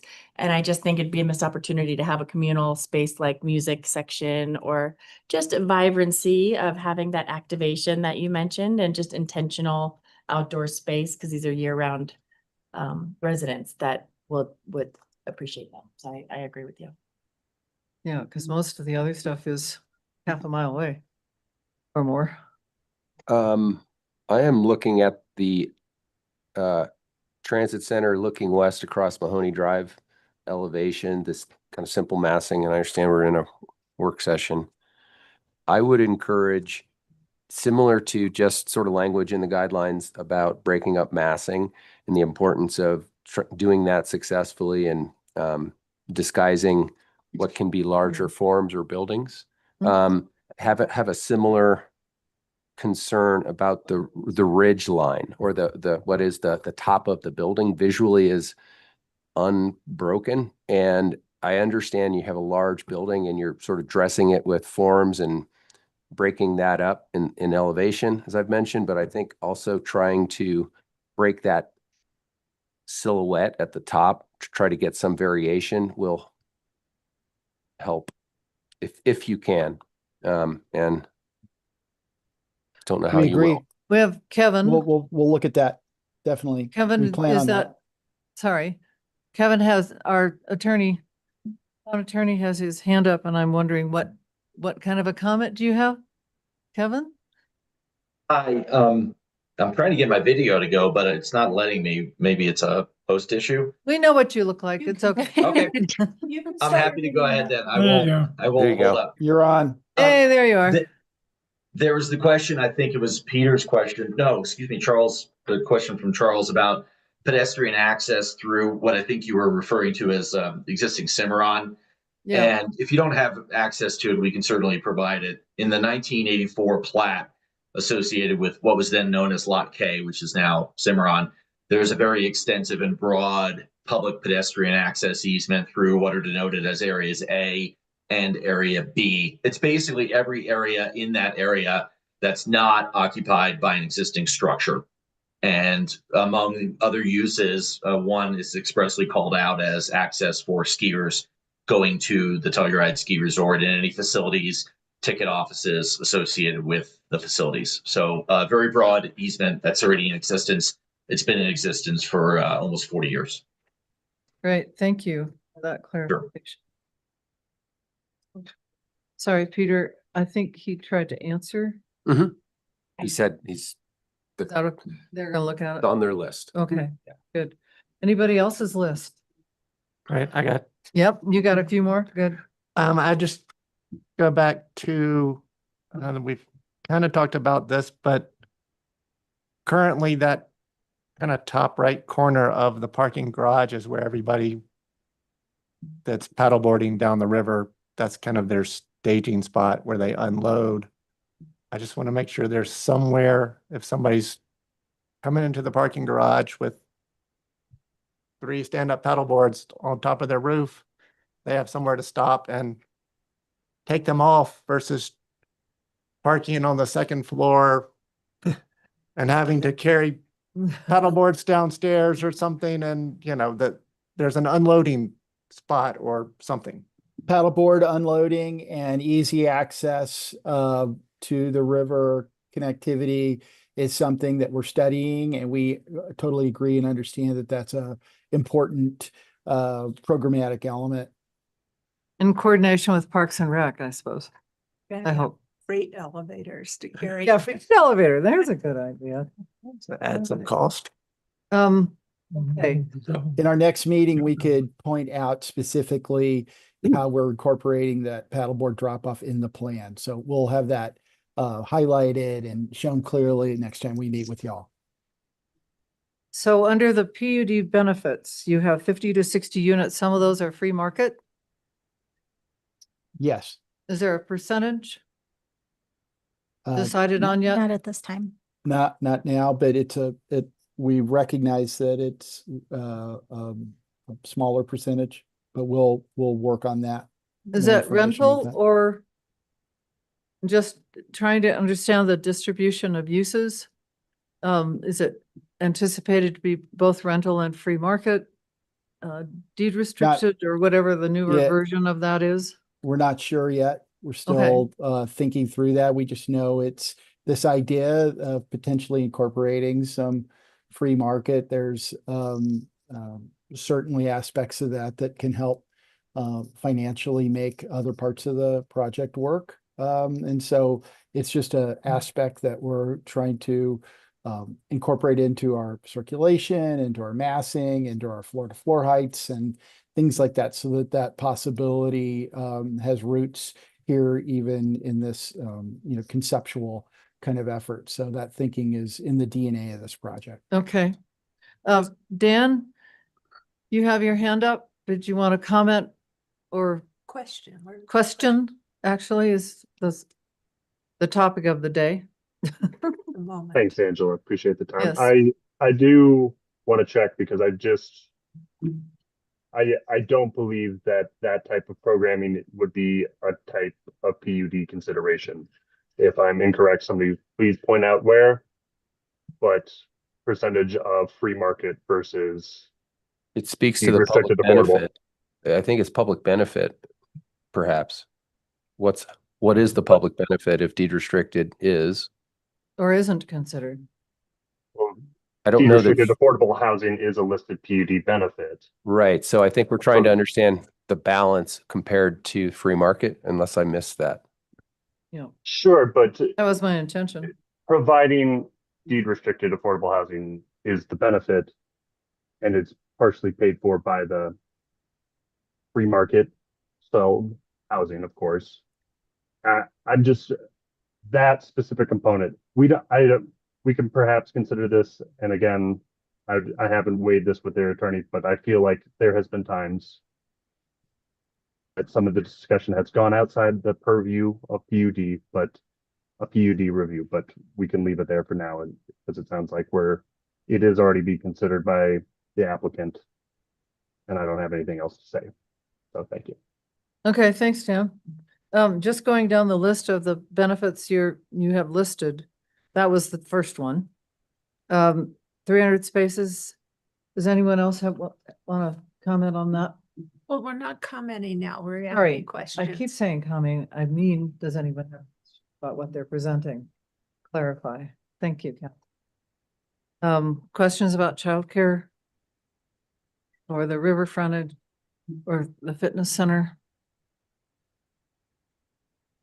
Well, I'll ask one more question on the river frontage. Are y'all anticipating the residential units along the river? Are they going to have access directly to the river, or is it going to be more of a buffer zone that is kind of like Camel's Garden, where it's not Access. An active edge. an active edge that kind of encroaches on the Looks like the multi-use is at grade. Well, the long well was specifically designed not to have that kind of access to the valley floor on the north side. That's a good question. I would wonder about that as well, because we try to limit that kind of personal use of public space, essentially is what it ends up being. And Trotta has a little bit of that encroachment too sometimes. I think that's an appropriate question. Yeah, we understand the tradition in Telluride, and we are planning on limiting access, and there will be a buffer. So that's our intent. And you'll see evolution of that next time we meet. Speaking of that buffer, there's some really interesting balsam poplars, I think they are out there, that have some really interesting sculptural forms that they've had over the years, rather Halloween-esque.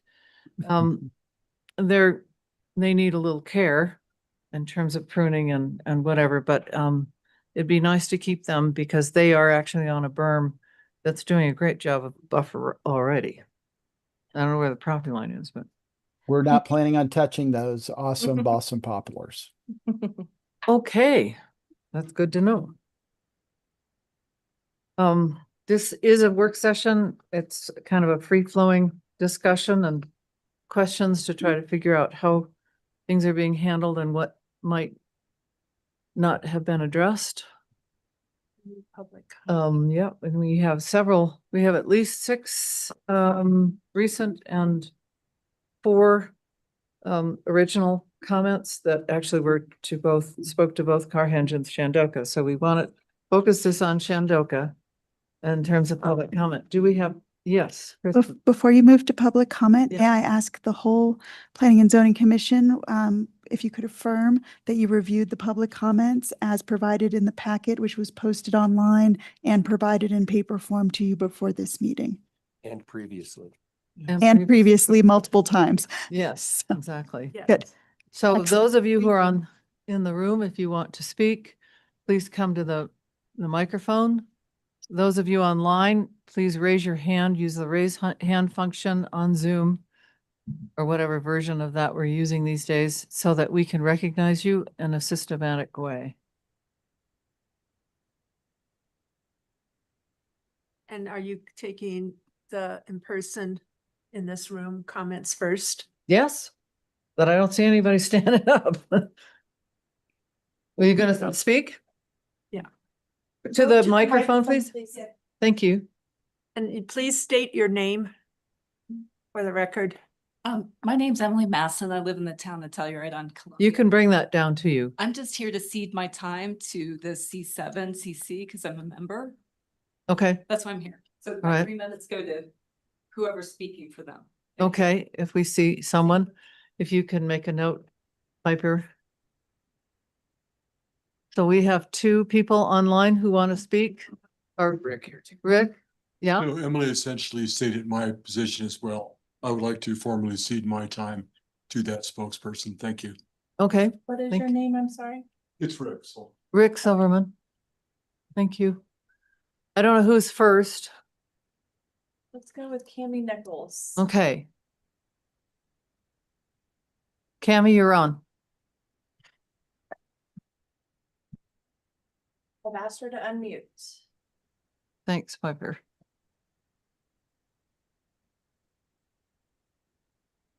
There she is. There we go. Sorry, a little trouble unmuting there, was jumping the host. I would like to cede my time to Diane Wolfson, who is actually here to speak on behalf of the Chair 7 Community Coalition. I believe there are a couple other people online that are also planning to cede their time if we want to save time with that, namely Madeline Whiteman, if she's still on, and Michael Staffler, if he's still on, to Ms. Wolfson. So far I have 3, 6, 9, 12 minutes to more. And I think it's a lot. what Diane I has think it was 15. I 15. think there were 5. Okay. We'll need to hear from those people specifically that they're ceding their time. She can't do that on their behalf. Right. Mm-hmm. Right. 12.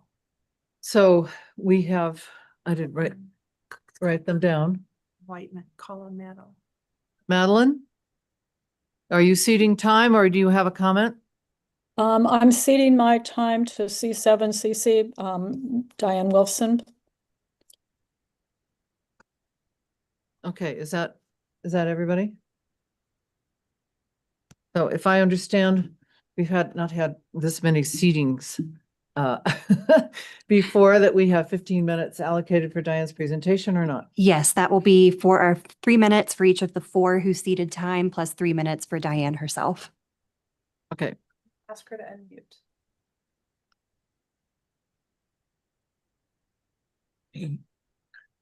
No, wait, Diane? Oh. Uh-oh. Where'd she go? I think she'll come back in a minute. She's Can you hear me? Yes, we can. We can't see you though. Oh, do we?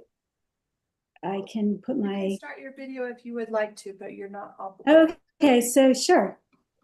Hello. Okay, so I'm Diane Wolfson, and I'm counsel for the Chair 7 Community Coalition, which has nearly 200 members who own, rent, occupy, and live in a lot of the surrounding properties around Lot L. It sounds like you've read the submissions that I made. I made 3 submissions, one on the Bachman Village plat and the deed restriction, parking and traffic. So I wanted to address the Bachman Village plat, and I appreciate that it was brought up earlier and that Mr. Geiger responded to it. But I want to review what the concern is there. So it all has to do with allowed uses. The current allowed uses on Lot L is to provide parking, to fulfill the off-street parking needs of lots A through K, the Coonskin lift, and a proposed future lift. None of the other uses in the Shandoka proposal are permitted by the plat. So specifically, that's the 50 to 60 dwelling units, the 6,000 square feet of commercial, which includes childcare, food bank, food and beverage, and the transit center.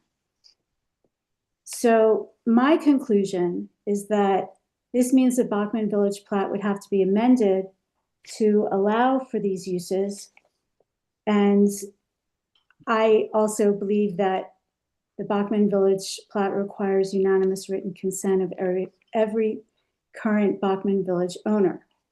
And that since not every owner is going to provide that consent, including members of C7CC, the application is futile.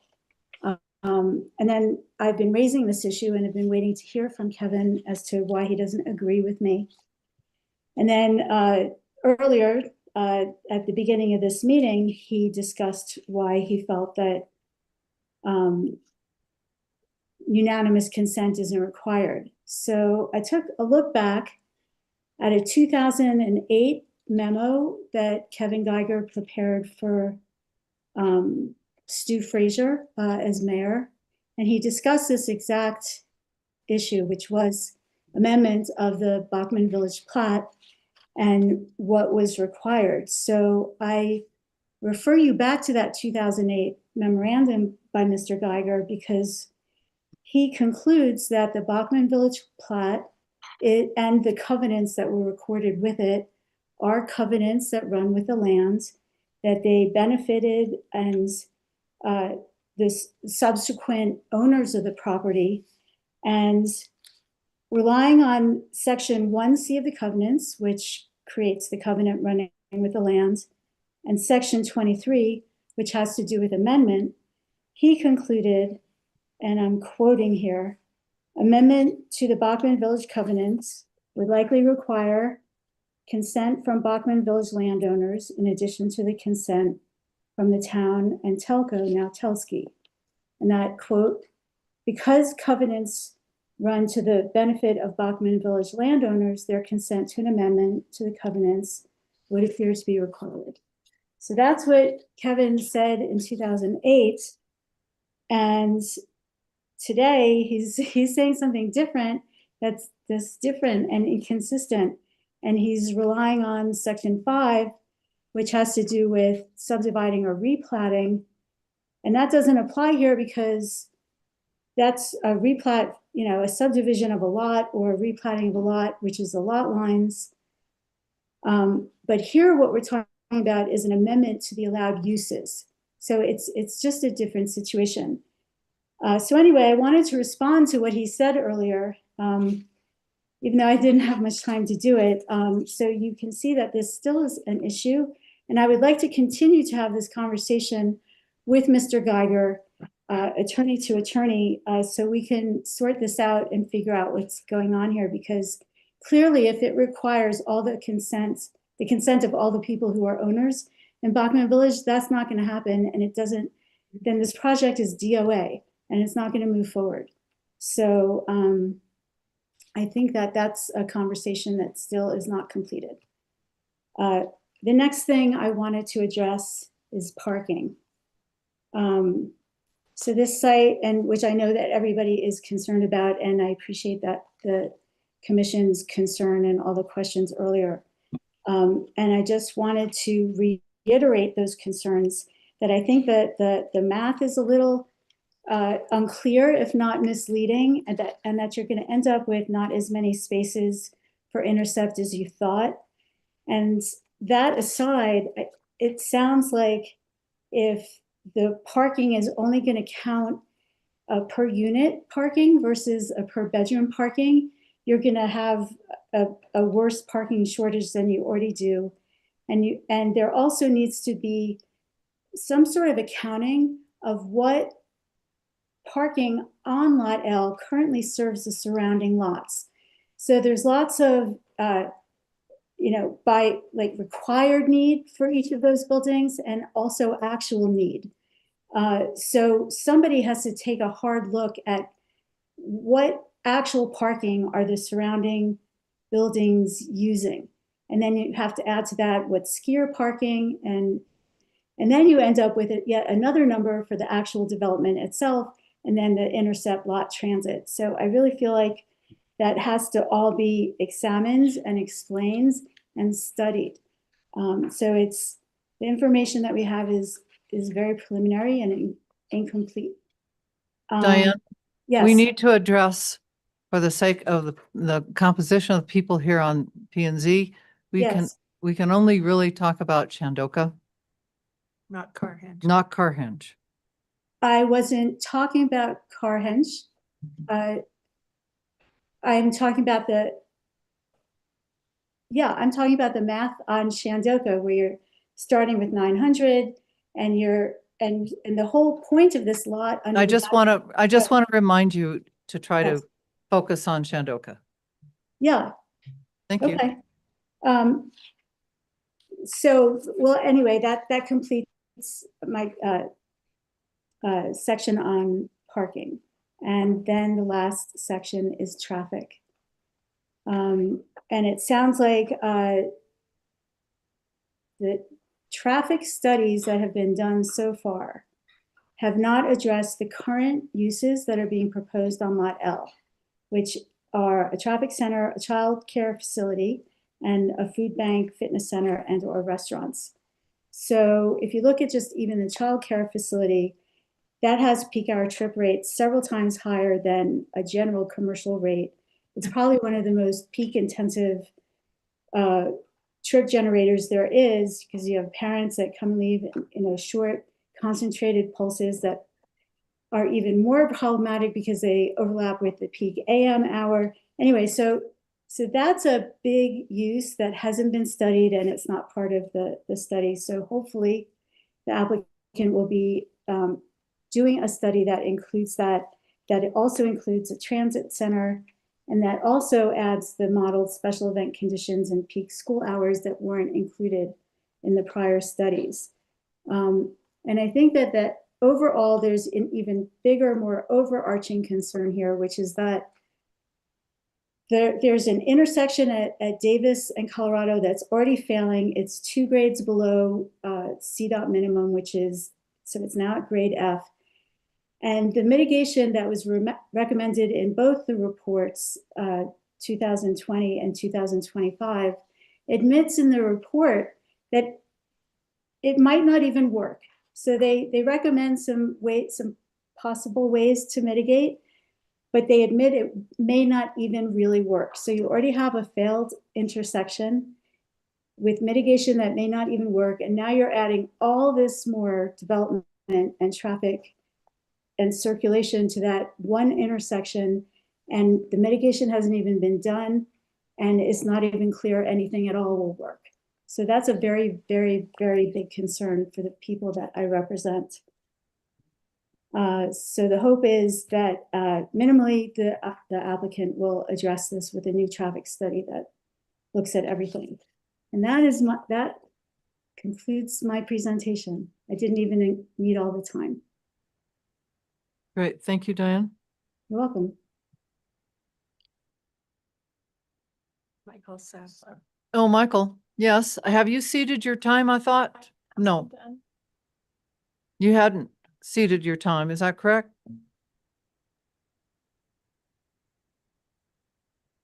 Michael, you're unmuted.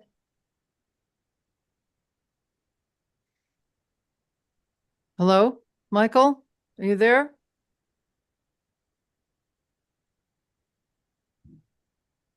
Why don't I mute him and let's go down the line and maybe he'll come back. I was just going to suggest that. Kendra?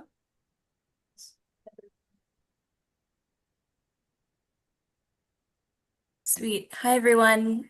My name is Kendra Held. I live at Virginia Placer, so in the neighborhood of Shandoka, but not quite within. And I lived at the boarding house before living at Virginia Placer. I have a few comments that I'll walk through here. One is that regarding the food bank, I think that's a really important service for the whole community. And I received some feedback from community members who volunteered at the food bank that because there are large semis that are often dropping off food, just recommending that that be a consideration for that smaller roundabout on the bottom left corner of the design as it is now. I know that that's able to accommodate the goose as it is at the moment, but larger vehicles like semis might not be able to actually make that full turn. There's also the kind of traffic that's coming through during those significant pickup times. So something else to consider, as mentioned before. One of the elements to me that seems newer in this kind of third iteration that I'm seeing is the addition of retail and or restaurant space on the northern part of the design. And yeah, I have a concern about that kind of incorporation. I think for a neighborhood, it's important to have that be kind of a place of retreat and rest away from visitor traffic, and incorporating retail space makes it seem like it's more commercial and catering towards tourists, which is an important part of our economy, but this doesn't seem like the best location for it. The next thing that I want to agree with and kind of bring up is that in this third design, there's an increased level of paving and less green space. I have a preference for green space. I think it's really important for folks, again, to have that as part of their kind of rest and retreat away from downtown Telluride. Something else to consider is that, as Kathy mentioned, when it comes to the underground parking components, one of the reasons why EV chargers were removed from Sulphur was because the fire department vehicles could not get down there and access that space. So I request consultation with those stakeholders to ensure that that underground parking can be accessed by the fire department vehicles, so they're able to turn around and do what they need to do in that space. Next, I'd like to speak to the roof. I'm curious about why there might not be solar on all of the roof. Just curious about that component. I'm also curious if there could be solar put on the other roofs of the other structures 2 through 4. I think that would be helpful. And I'm also curious about the community garden space with the larger structure building 1.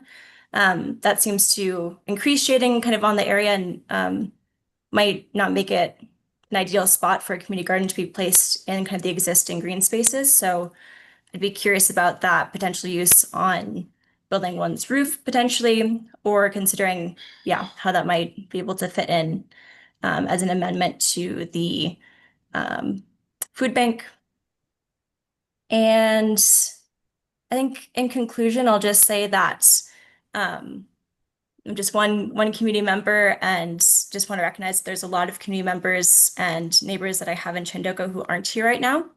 And just want to strongly encourage continued community outreach and engagement that is bilingual. I think that's really important kind of throughout this process, and not everyone can sit in on a planning and zoning meeting or catch all of the details, and just really request that community engagement is continuing to be robust, and that neighbors are kind of kept up to date on the plans as they evolve.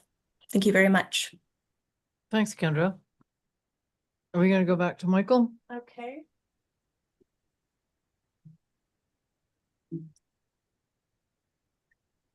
You're unmuted, Michael. Okay, we'll go to Priscilla. Okay. I'm gonna lower his hand because it seems like he's not wanting to talk. I've asked Priscilla to unmute.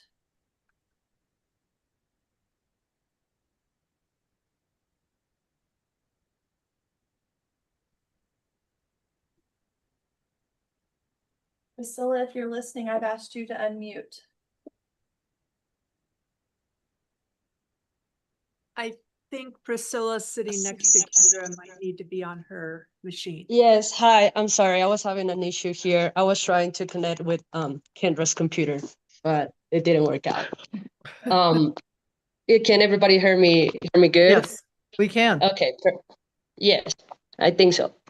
Okay, well, so my comments is, I hear a lot of prioritizing biking and walking, and as well pedestrian friendly, but it seems that the focus point and the start here is the parking. Just a reminder, cities should be designed around pedestrians and not cars. Based on the section that you guys show, the mass and the scale of the parking is massive in comparison with the human scale.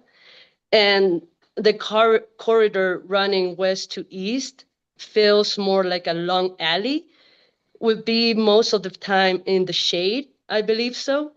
And the only area that actually feels like it's breathing is the west area of the plan, which is a car path based on the 3D, basically area E, M, and F.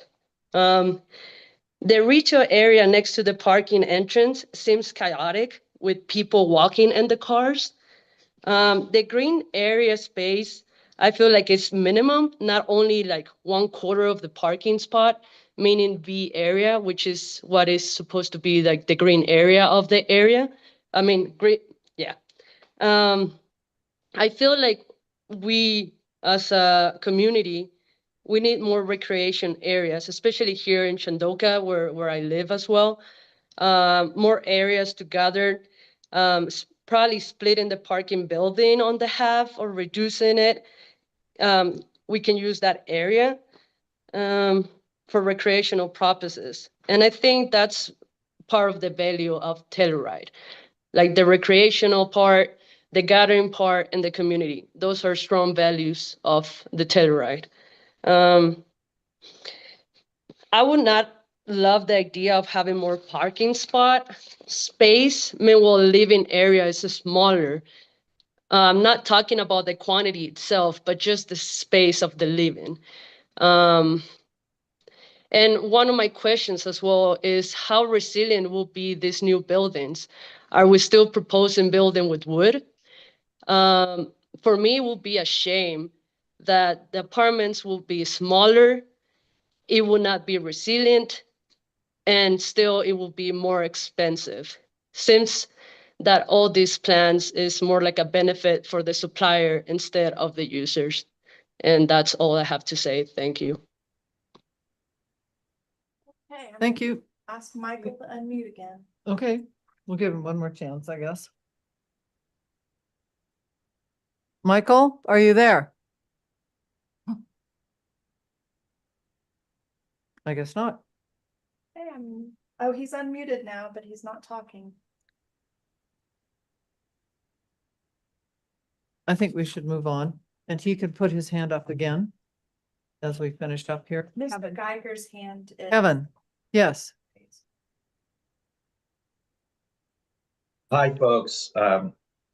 Hopefully you can hear and see me again. I just thought I might respond, and I will talk offline with Ms. Wolfson, but I did think that her comments probably deserved a response to you and also members of the public and the members of what I understand is the coalition down there, just to make sure that there's an understanding of what applicable Colorado law says right now. And what I want to talk about, well, let me back up.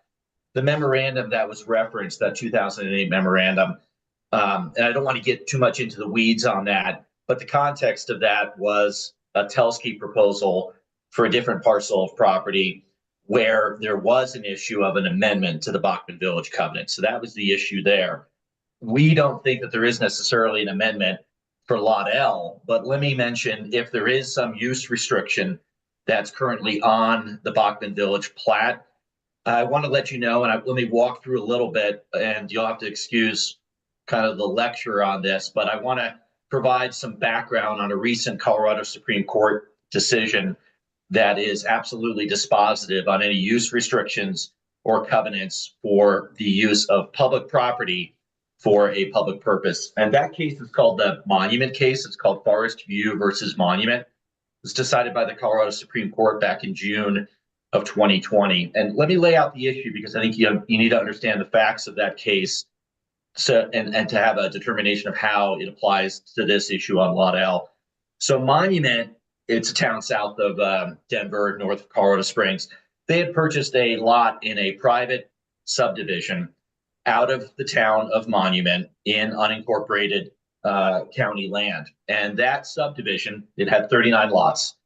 And it had restrictions on those lots. And I'll give you the exact language, that all the lots had to be residential lots, and they could only support a private custom site build single family home or residence. That was the restriction that was in the subdivision plat. And further restriction, no structure shall be erected on any lot other than a single family dwelling unit. Well, they purchased this property, and Monument, as the town, wanted to use it to locate a water tower. I think it was a 1 million gallon water tower, again, to serve the community of Monument. They were just outside the corporate boundaries of that municipality. There were two issues that were addressed in Monument. One was already kind of settled in law, but they reinforced it.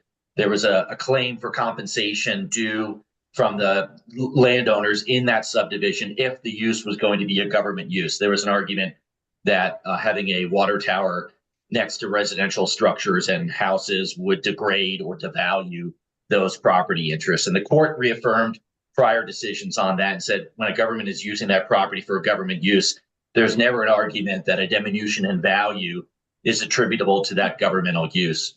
But the bigger issue that the court went on to address in Monument was what is the effect of a private covenant on governmental use of property when that covenant is inconsistent with what the government is looking to do. And I'm not saying that's necessarily the issue, but even if it is, I think we now have a dispositive ruling, because what the Colorado Supreme Court ruled in that June 2020 decision is that those private covenants do not have any impact on governmental use of public property for a public purpose. And let me give you a quote. Where a governmental entity has obtained property for public purposes, the government may use that land for a purpose inconsistent with a restrictive covenant without compensating all the owners who are subject to that same restrictive covenant.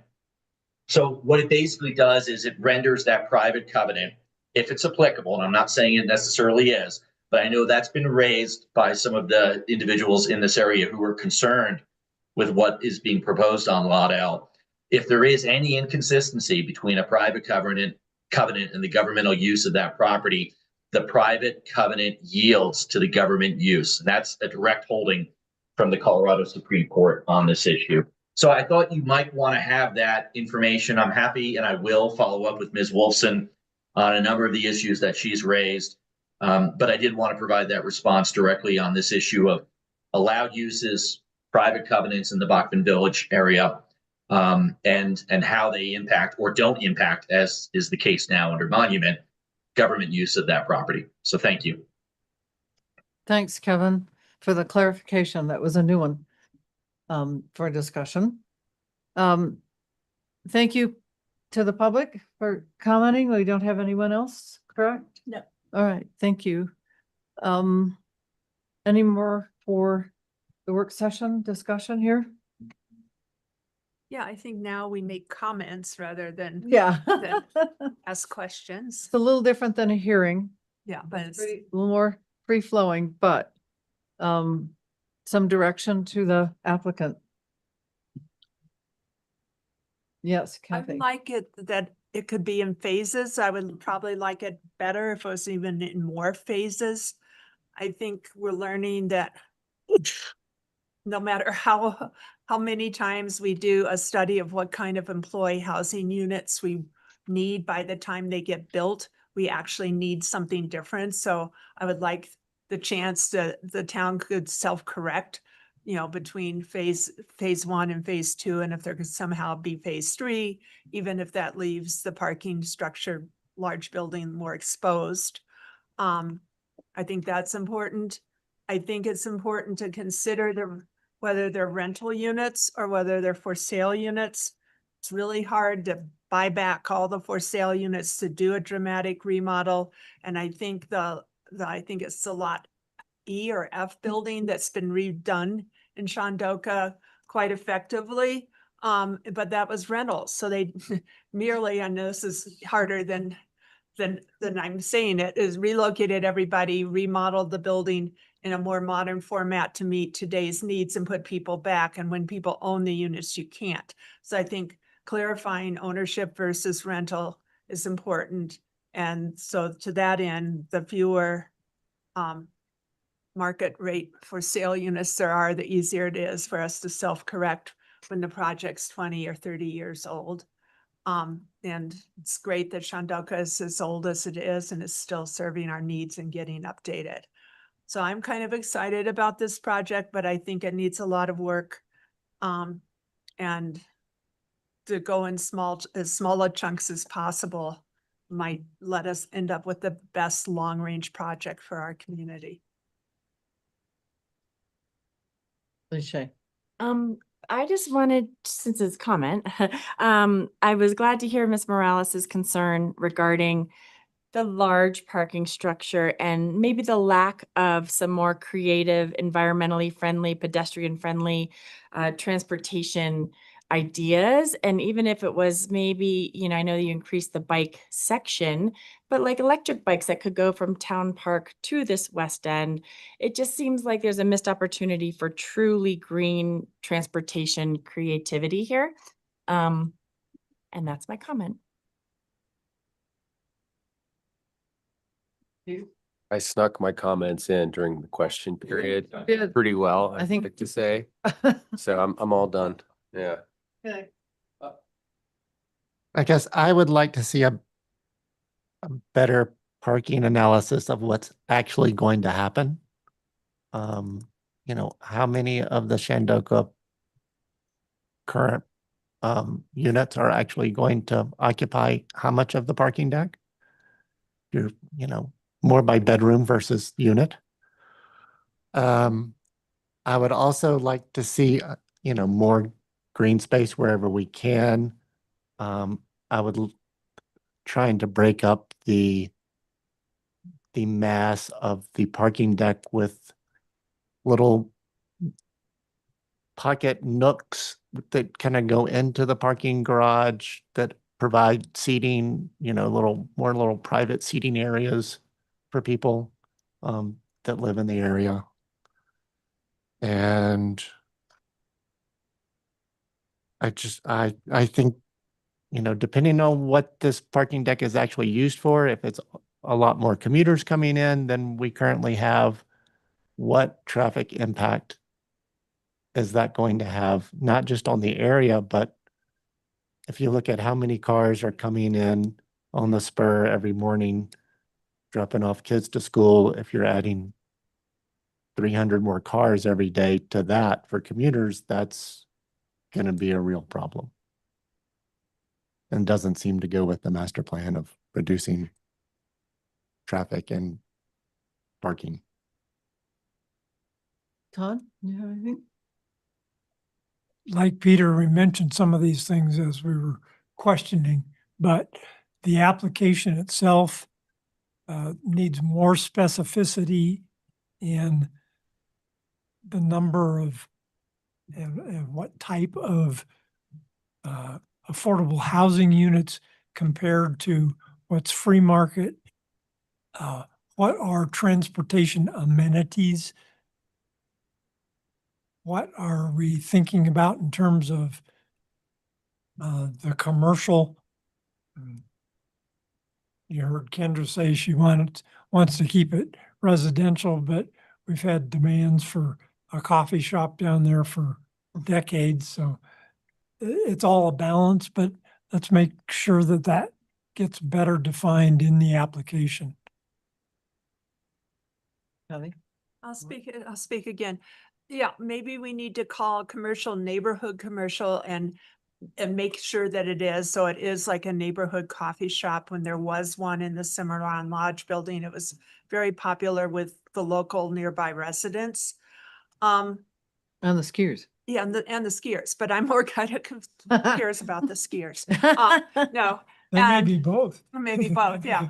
But to ride your bike or walk to work or take the bus means you need to have a place to park your vehicle, and it's best if you can park your vehicle and not have to move it for snow plowing. If you really want somebody to have a vehicle to leave our town when they need to or when they need to drive, but if they have a dedicated indoor parking space and they don't have to move for snow removal, they really will move around our town to their jobs and their daily errands without their car. If we don't give them parking and they're parking on the streets somewhere and they have to move them all the time, then we are defeating the purpose. And I don't think we can ask people that live here in this section of town to not own vehicles. I think that's discriminatory. So we need the parking. I guess I'm arguing for parking because I think you really need a place where you can put your car and very seldom use it, but you can still have it and get it. And Lawson Hill is full. I don't think there's land at Lawson Hill to build a lot of more parking. I think that's a pie in the sky dream. So. Okay, I'm going to summarize some of the other items that we have commented on. A better breakdown of the parking, as Charles was alluding to, but also looking at the amount of parking that you're requesting and how that is distributed. There was a traffic analysis mentioned. Park green space proportional to the neighborhood population consideration. Better sections to show us the compatibility with adjacent building heights already in the neighborhood. And a better analysis of the roof uses and possibilities so that is looked at for not only energy production, but also potential park space and other uses, and consideration of zoning the parking for all the different uses, regardless of what kind of height, length they might have, how that might actually work out in the functionality of this parking structure. Connectivity between some of the uses like the fitness center or the recreation or the restaurant retail or others to the river trail while still providing some buffer. A good buffer along there. We mentioned the poplar trees. More transit space use needed, and maybe an update on your interface with SMART and how that might work to make sure that the circulation and the space that's provided is adequate for both potential uses there for transit.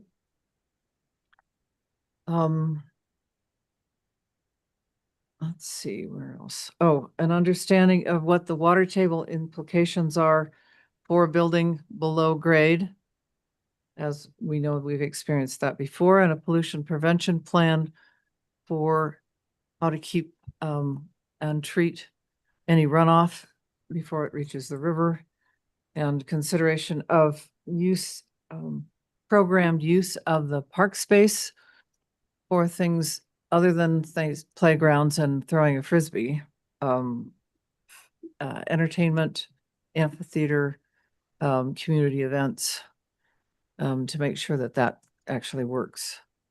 And how that circulation is going to work, and the comments about the food bank and how that works with semis.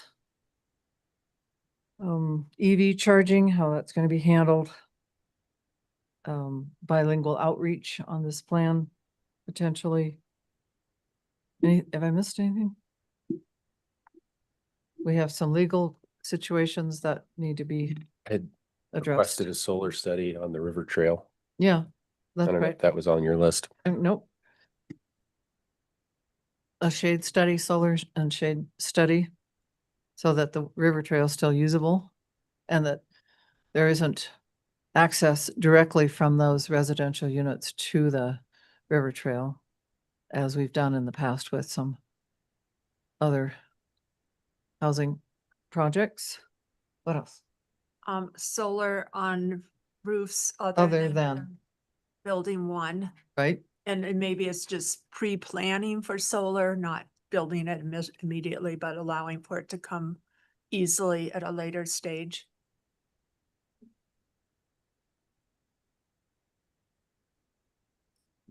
Okay. Anything else from the commission? It's exciting and it's one of our great remaining opportunities as a community and for the town. So we're taking this very seriously. It's a pretty fulsome work session. How long? Yeah. Comprehensive, and we'd like to continue it to be that way because we know we have limited choices. And we want to make sure we exploit as many as the needs as we can. Thanks for waiting. Thank you all so Thanks, much. Allison. Great feedback. Thank you, Allison. We appreciate Yeah, it. thanks Your for the job. thoughtfulness. Okay. Let's move on. See you whenever.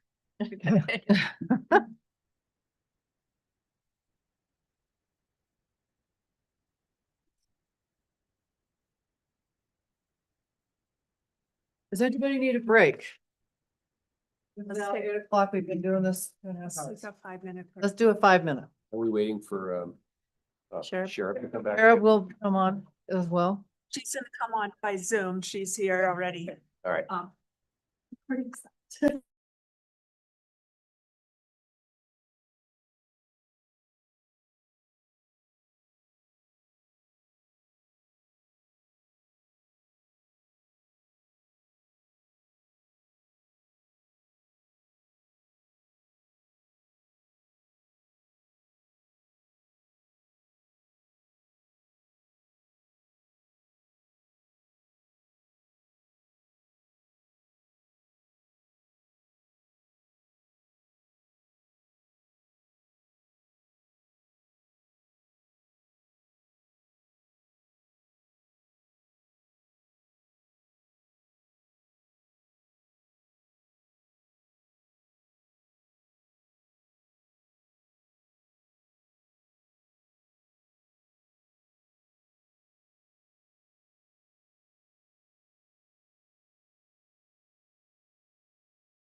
Okay, we are reconvening here for an action item.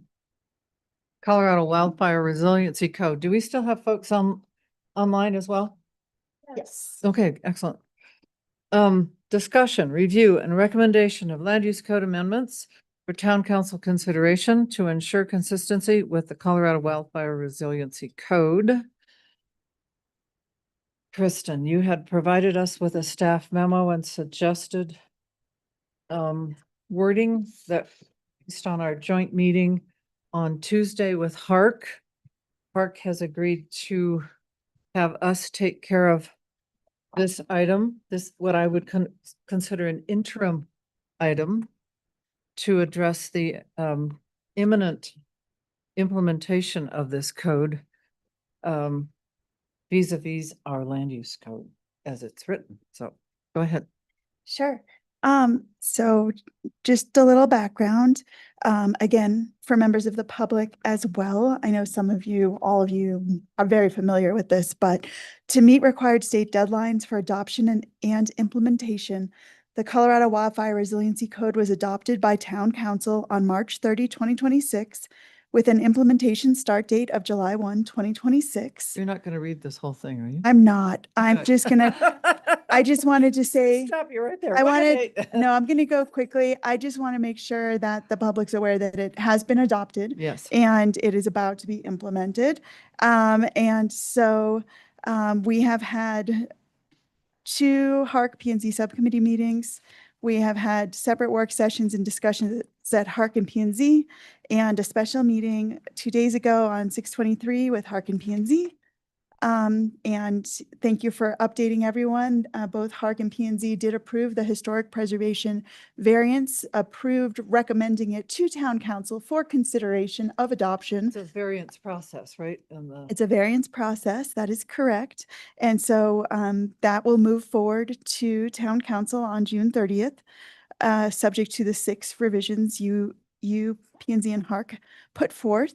And then now we are talking about the maintenance, removal, or relocations of trees, provisions of land use code, which is section 3505. It was determined that further discussion was warranted. Draft language was provided in advance, and now we are moving forward for continued discussion from Tuesday's meeting.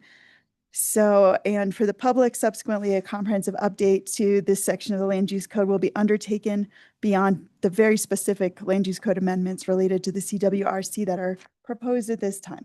So I was asked by the chair and vice chair before we dive into the specific code language to give you a high level overview of the CWRC. I'm going to do this in 5 minutes, specifically related to the provisions to do with trees, landscaping, just so we were all on the same page. So I'm going to do that expeditiously because I know it's getting late.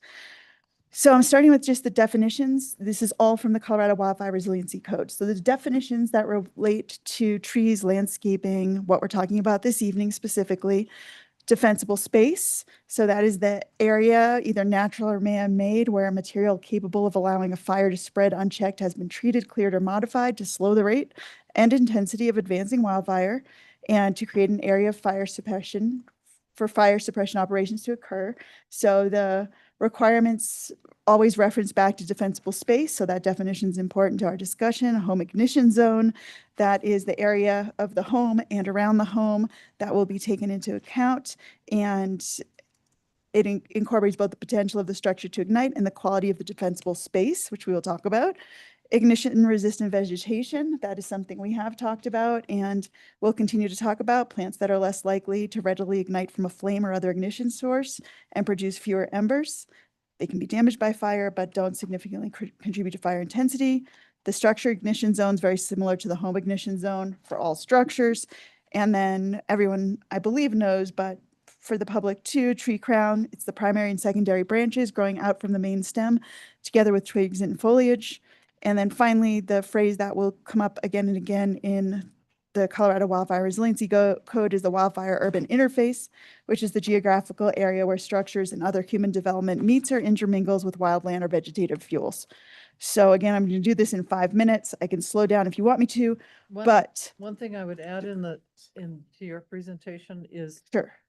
Yes, the need to to define, because you reference it in what you're suggesting, is ignition resistant vegetation. Yes, and that is something that exists, but we can also refine as a local jurisdiction per Right. the code. So There's yes, reference in here in the code to the Colorado Forest Service Yes. providing some kind of a list. yes, The likelihood that it squares with altitude yes, at this altitude is questionable. yes. So it would be important to take a look at that, although I think their definition is appropriately referenced in what you have. I absolutely agree with you. And there's language in the code that, if you come up with your own list as a jurisdiction, it just has to be more restrictive versus less restrictive than the state level. So thank you for raising that. That'll be a next step in this process, but exactly. for sure, We're looking ahead. Yes, definitely. Code provision applicability, the requirements of the code apply to all parcels located within designated wildfire hazard areas, and I'll show you the map, and corresponding fire intensity classifications. As shown on the map, we will see. So the level of structure hardening, defensible space, other mitigation measures correspond to fire intensity classification. And those classifications are low, moderate, high, or none, and as established by the Colorado Wildfire Resiliency Code Board. So this is, and structures and parcels identified with low fire intensity classification are constructed and maintained in accordance with the provisions for Class 1 structure hardening and site and area requirements. We'll look at those briefly. And same moderate to high fire intensity follow the Class 2 structure hardening and site and area requirements. We're only focusing on the trees and landscaping in this conversation. Here's the map. So as you will see, Telluride is either in the high intensity, which is the red, or moderate intensity, which is the orange. No areas are listed as low intensity, and the town is within the high or moderate intensity. So that's high level. There are some provisions and nuances, potential mapping, ground truthing, future things, but There's a process for that. there is a process. I guess what I'm to say is I'm not going over that this evening, but I'm happy to give an update at a future time. I'm really focused on Next our steps. code updates, but next I am steps. surprised that the valley floor isn't low. Parts of it are. Right. Parts of it are. And there is just one more moment on the ground truthing. There are provisions in the code specific to individual property ground truthing, as well as the possibility, but this would need due diligence and cost and all of these things, but of potentially refining the mapping per community is something that is an option that is for exploration as well. But this is the starting point for everyone. Kathy has a question. And certainly. What's the green hash marks? Sometimes they're on the red. Yes. Sometimes they're on the yellow. I know they look like green, but the hash marks that are more reddish are high intensity but federal lands. Okay. And the hash marks that are the orangey color are the moderate intensity federal lands. So the solid colors are private, are like public town, mostly town and county in this case. Is this going to the town website for? We can Sharing? yes, we can certainly put it on the website. Great. Yes, and we should probably link to the state website so that it's the most current version.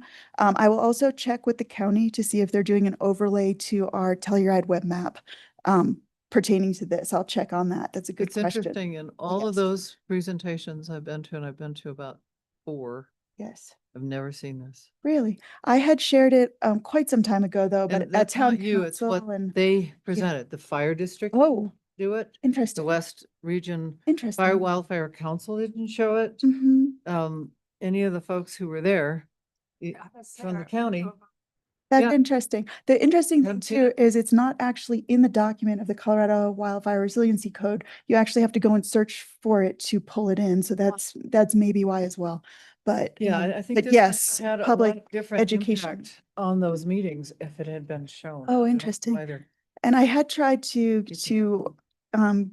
I had given initial presentations, but it was like early when we were going through the town council process of the adoption. So that was early stages, but So now this is what we need to dig into in the future. to Yes. Figure out our own resiliency plan. And, you know, we can talk about the potentiality for remapping. I've spoken with a number of people at the state about how that works and what that looks like. And it's something I would need to speak to organizational leadership. And, you know, it's obviously all processes are due diligence. So that I'm just saying it's out there as a further exploration. And individual property ground truthing is also something individuals can consider. I'm supposed to go very fast here, so I'm going to go more quickly. We will.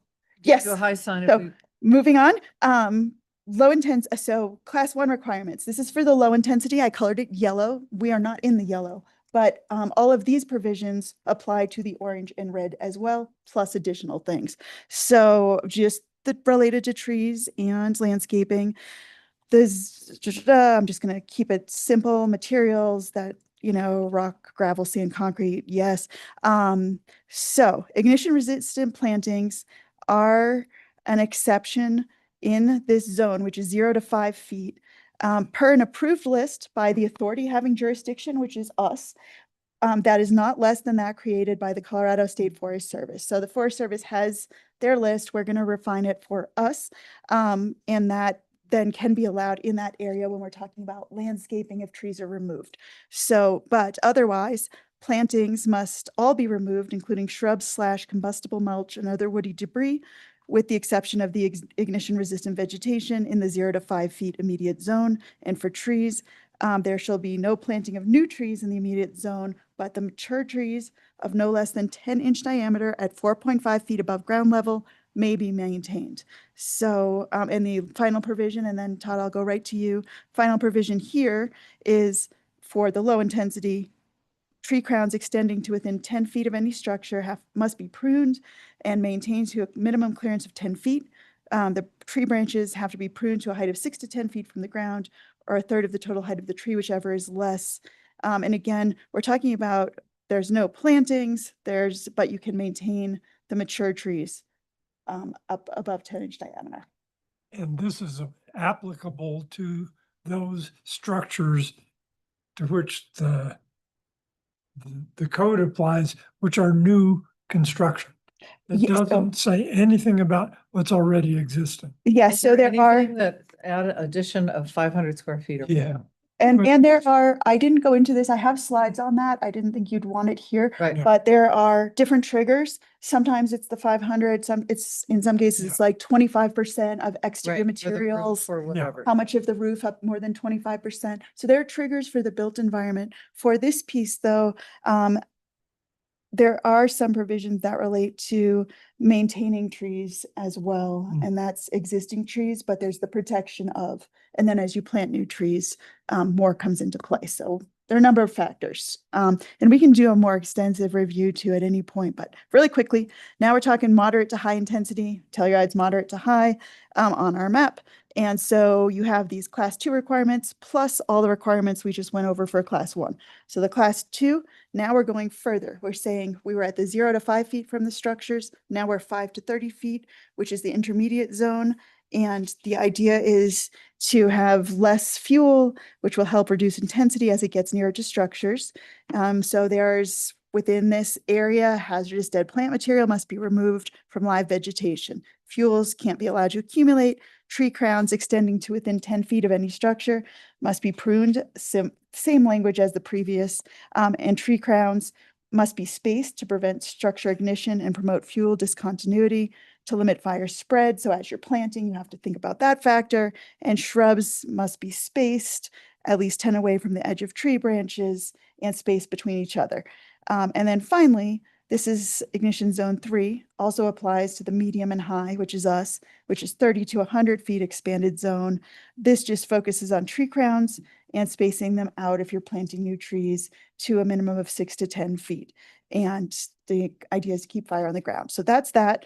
There are some other provisions within the CWRC that also relate to trees and landscaping. For example, this maintenance piece indicates that defensible space, vegetation, etc., shall be maintained in conformance to the code edition under which installed. Currently, this is the 2025 code, maybe there'll be future versions.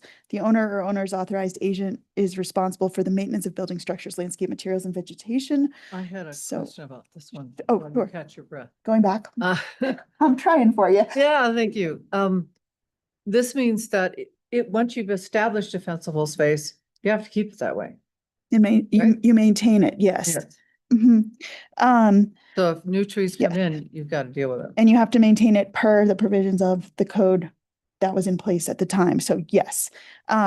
Other parts of the code, and you've alluded to some of it, but for example, exterior walls of buildings or structures that were in existence prior to adoption, when you're going to replace 25% or more of the exterior wall surface, or when there's work to reconstruct, alter, repair, exceeding the 25%, or requiring the entirety of the exterior wall to be changed or replaced, has all these things. But in addition, and the immediate zone within 5 feet of the structure shall be made to comply with the sections we just talked about. So there are some things that also point to landscaping in other parts of the code. We don't need to get into that here, but just so you're aware, and there are those various triggers, which I didn't put those slides in this presentation.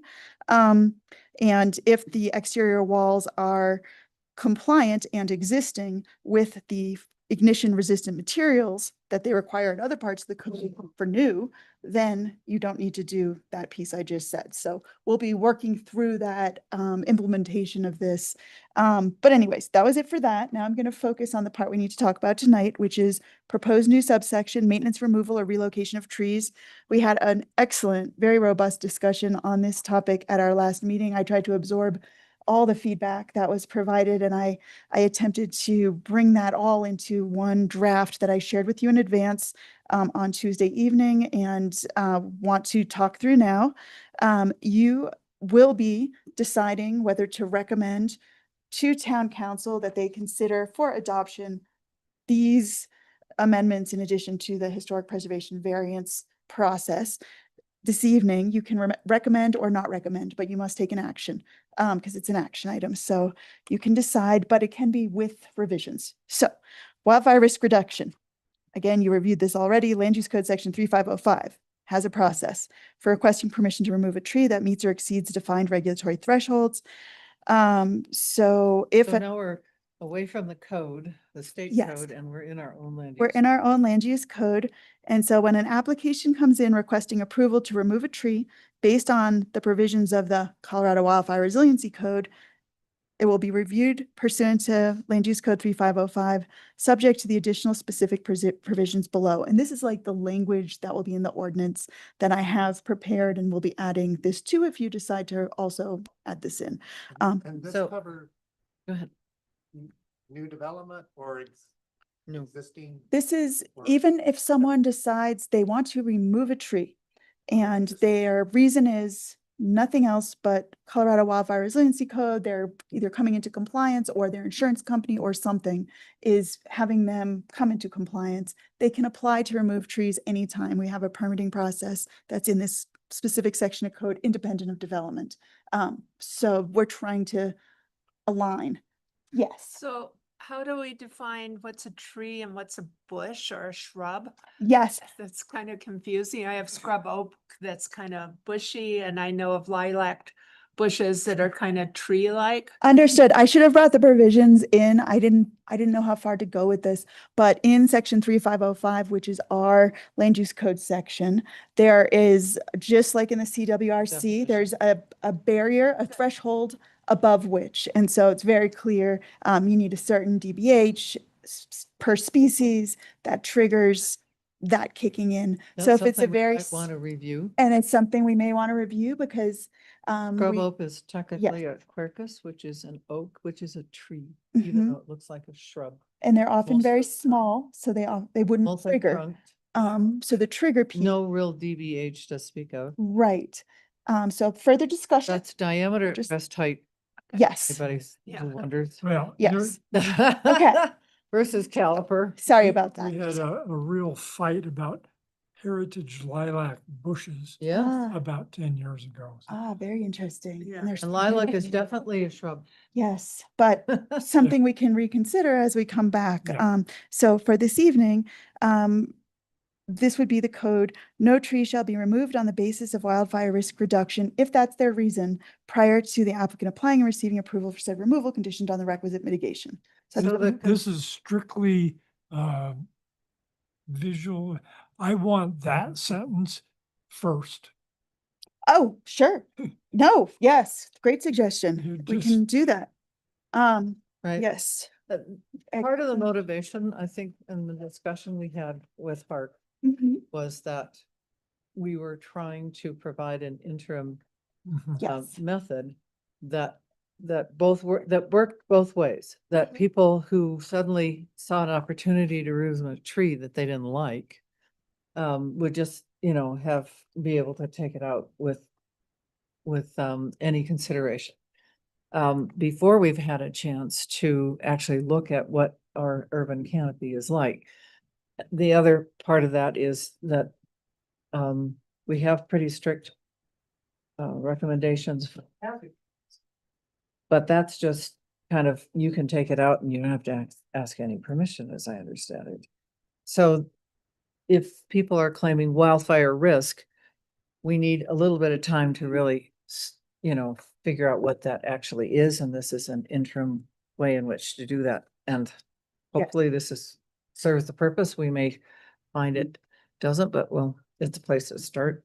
And if I understood Todd, he wants the no tree last sentence to be the first sentence. And I will I rearrange. think that's a great idea. Yeah. Perfect. Absolutely. Great suggestion. Because if they only read the few words, they're gonna understand.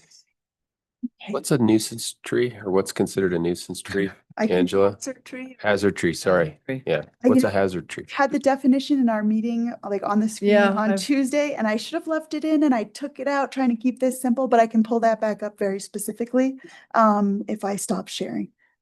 Or can you give me a minute? Considered, Sure, no. whether through age or alignment, that it's a Yeah, hazard. disease, Right. so that imminent, It may destroy. imminent threat. Imminent. Right. Willows that in is- many communities are considered sort of trash or hazard or whatever, right? They might be nuisance things. Okay. They would not be hazard. Mhm. Right. Okay. And Hazard that's Would be another a thing that we certified have to define. arborist Because who, it's gonna yeah. fall over and kill somebody. I was gonna say, my experience with willows is that you do need permission. You can't just go and take care of them. No. And hazardous trees, we require an like that arborist to affirm. The determination of whether it's a hazard or not is a little fuzzy. Okay. And it's been over-exercised, as I understand, so. Yeah. With other motivations other than the fact that it actually has an imminent danger. So we just need to take a pause here and assess what we have before we go willy-nilly pulling everything out.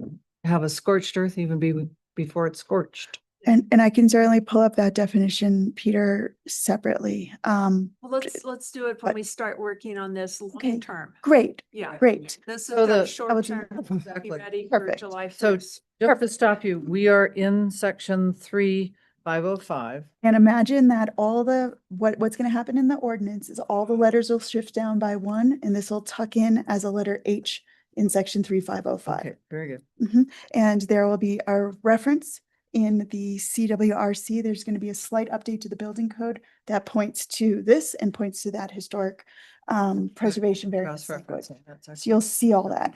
And yes, so the next part is, and do tell me if I captured what we discussed. In cases where a tree proposed for removal falls under the purview of both the Land Use Code 3505, again, meeting that threshold level, and the CWRC has its own thresholds, the applicant will be required to provide, in addition to the general application submittal requirements outlined in the current section, which are extensive, a narrative by a certified arborist that describes how the tree proposed for removal falls within the specific provisions of the CWRC and why removal is deemed necessary in the present. So just make your case as well as give us the usual application. Let's stop and consider each Sure. one of these if we. Oh, certainly. Yeah, Charles.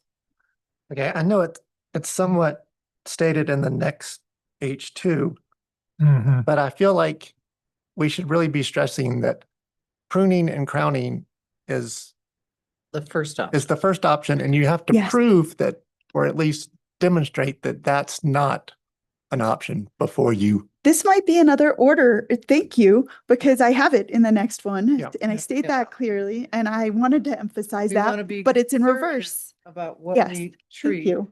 Okay, so and I'll, only remove H1 is if there isn't any other. yep. Okay, great, good catch. You could just add at the end of H1 Okay, that deemed necessary in the present and that pruning and crowning is not feasible. great. And that Right. pruning, After evaluation, that it's not feasible. Yeah.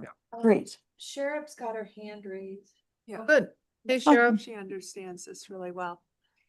Hi there.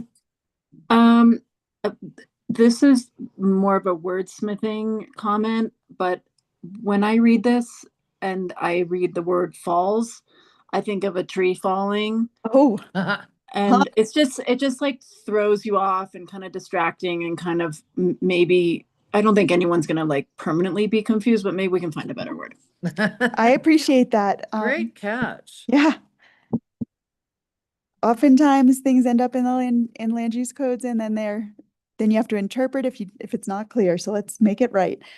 Okay, excellent. I can't remember the exact situation, but we've had situations in the past where the applicant came in more with a development plan and wanted to take down trees that we wanted to keep. And the applicant had to pay for our arborist, so the town did not bear the additional cost to evaluate the tree as Yeah. well.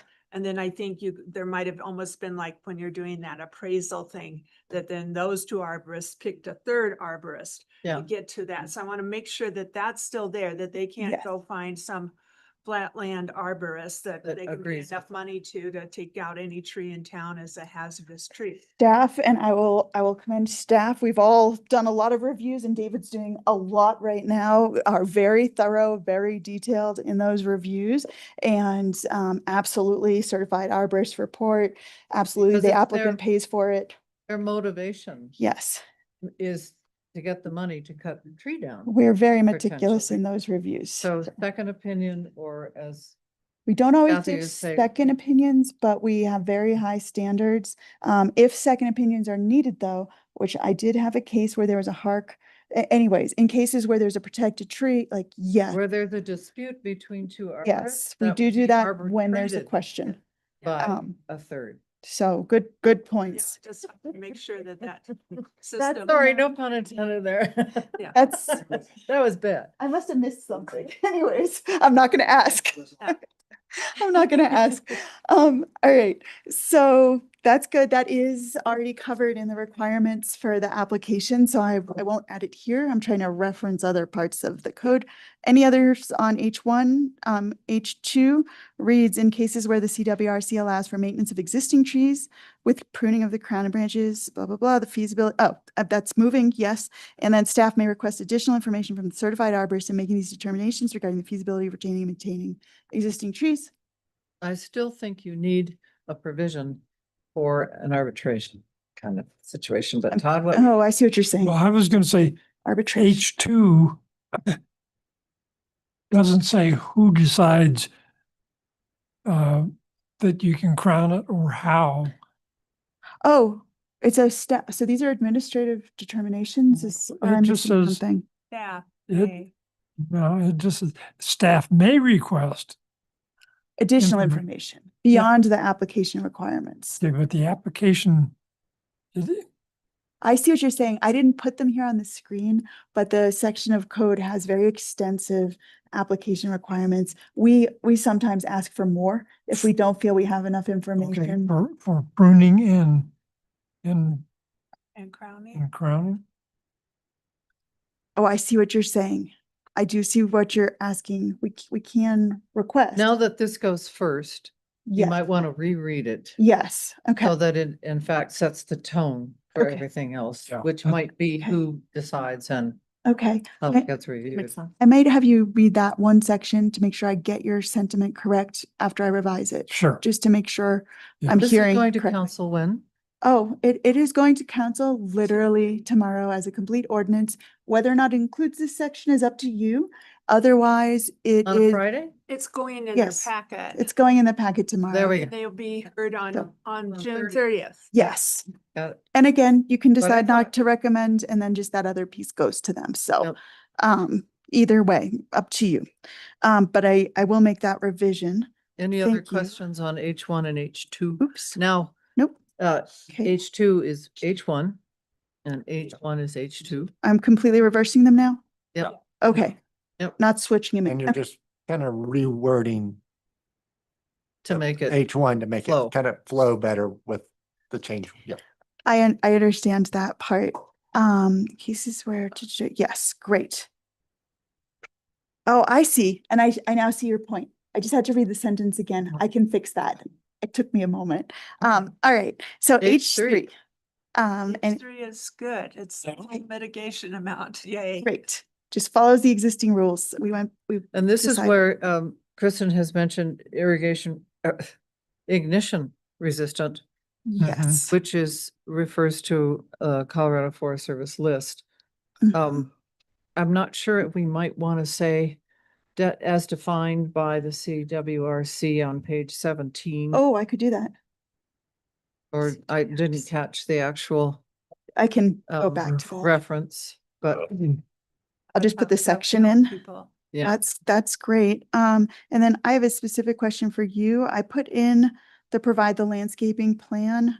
And I put it in as a 10-foot diameter circle from the center point of the tree proposed for removal, because if you can picture it, the 10-foot. Yeah, that's I thought that was great. that works. They Okay. don't account for that. Yeah. I would say that there's a run-on sentence here. Oh, Should a payment in lieu option be selected, the full mitigation amount will be required, period.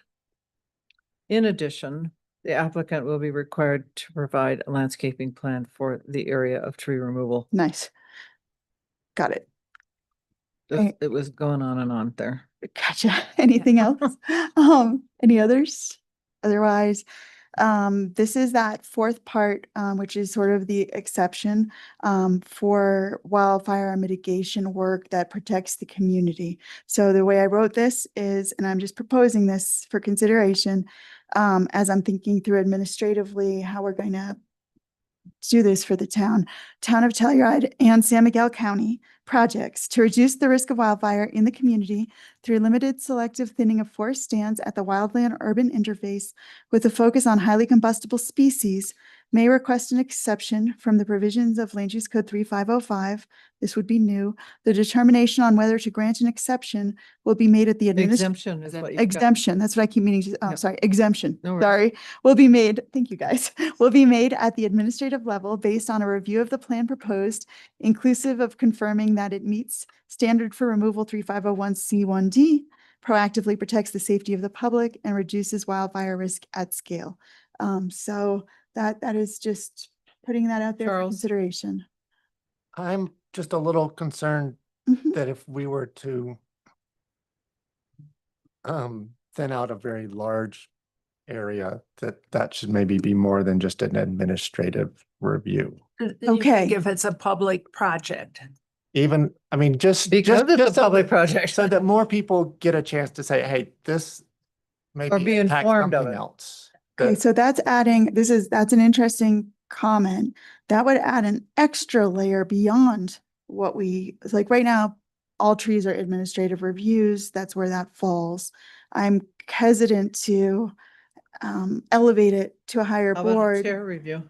My concern, and I think it's the same as Charles, is Yeah, the community's gonna look, hey, you did that and you approved it by yourself.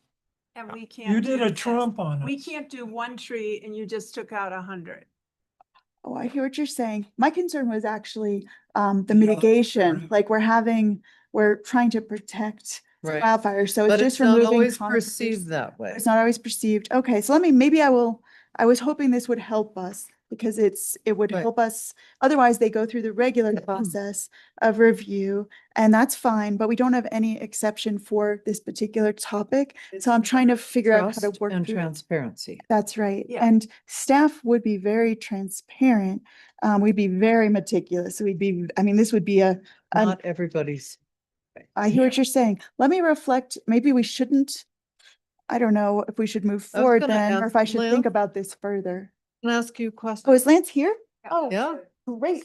Um, Yeah. so you if had you- mentioned if at you have open input, space. I was trying to put forth something that might be, So at open space, you mentioned that you had had an evaluation of the interface with our forest.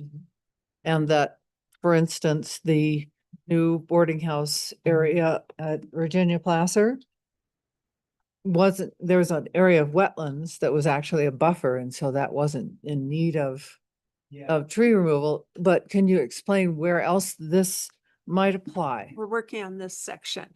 Well, this was gonna be my question, like, what, to read through the language. What I was trying to do, Lance, is put into our tree permitting process an exception for when it's wildfire risk reduction for town projects that are publicly benefiting, and that would be thinning, not clear, but thinning out the ignition, non-ignition resistant, per studies, per et cetera, extensive coming into it. Otherwise, we don't do this. I was trying to make a more expedited. I'm just trying to figure out where it's coming from.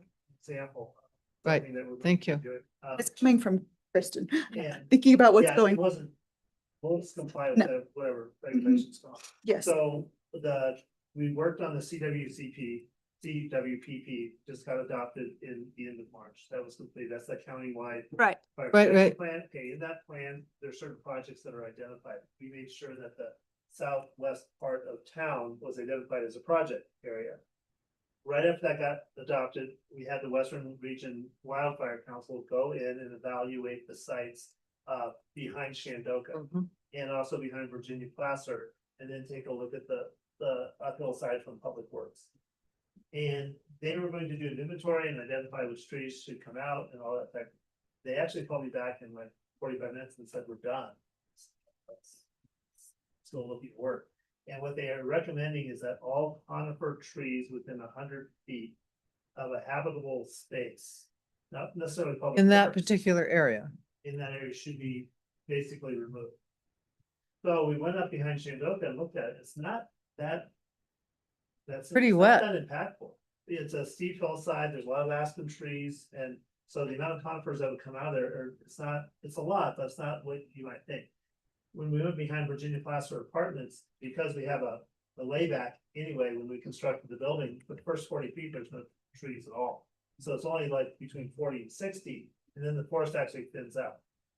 So we're going to go to council, I think in July, with a recommendation, because Tyler Schultz, the arborist, is going to provide a budget for doing that work. Of what it would take to do all the stuff just behind Shandoka as like the first phase. That would be like the first third. And then we've got everyone lined up to do the work actually in September. If council authorized it.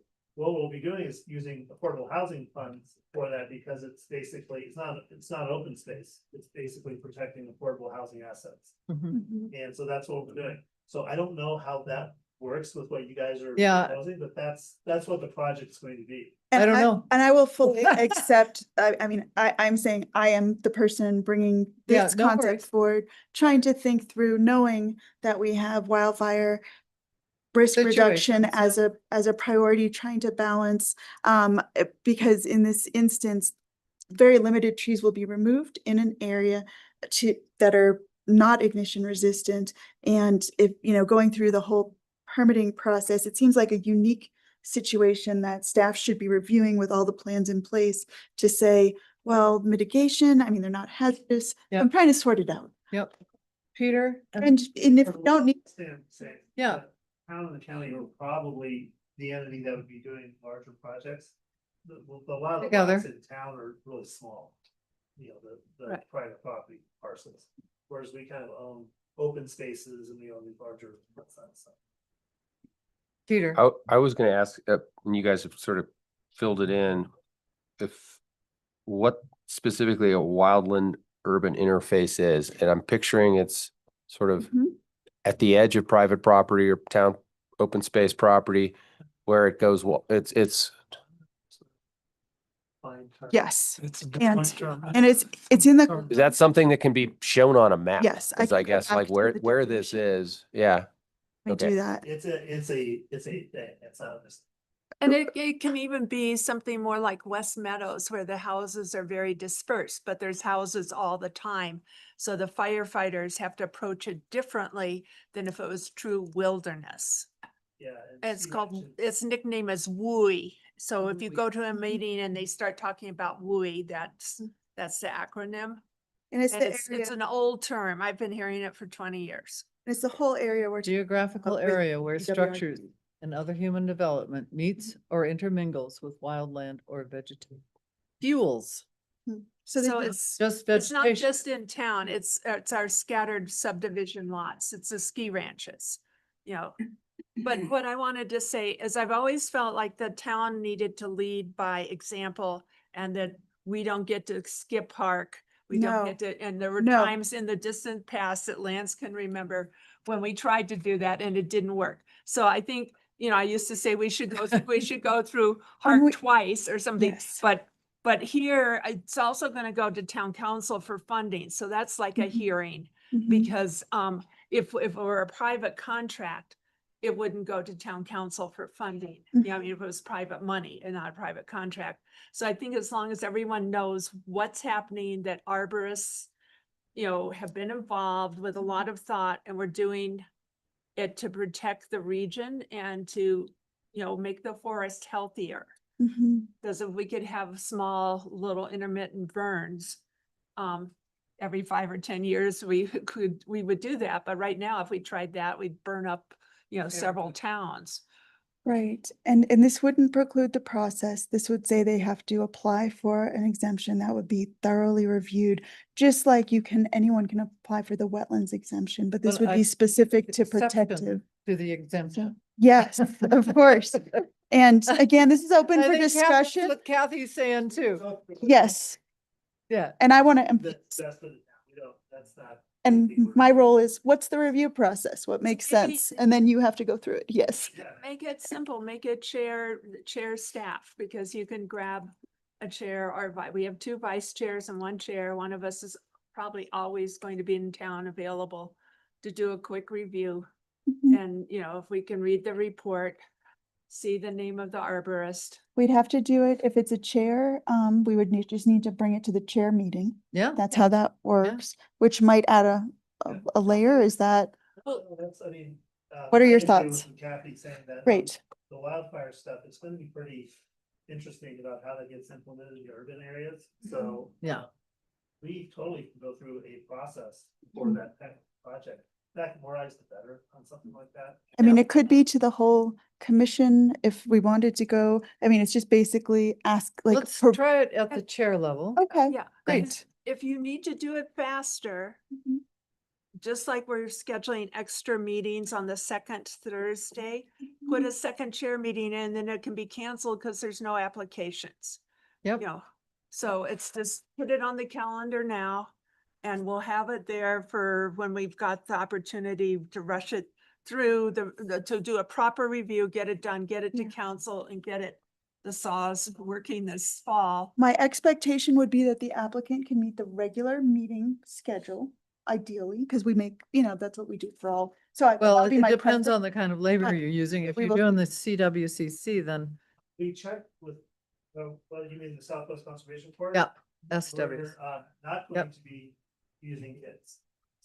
Okay, and there are no chainsaws allowed right now. We're in, Well, that's true. Chainsaws without.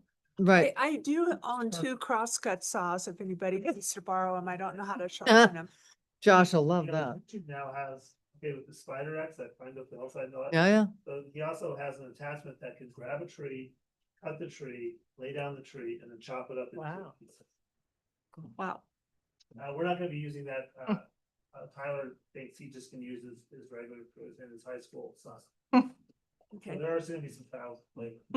Oh, boy. The thing I had a question for you guys is that this is the process for an urban, a WUI area. Right? Mhm.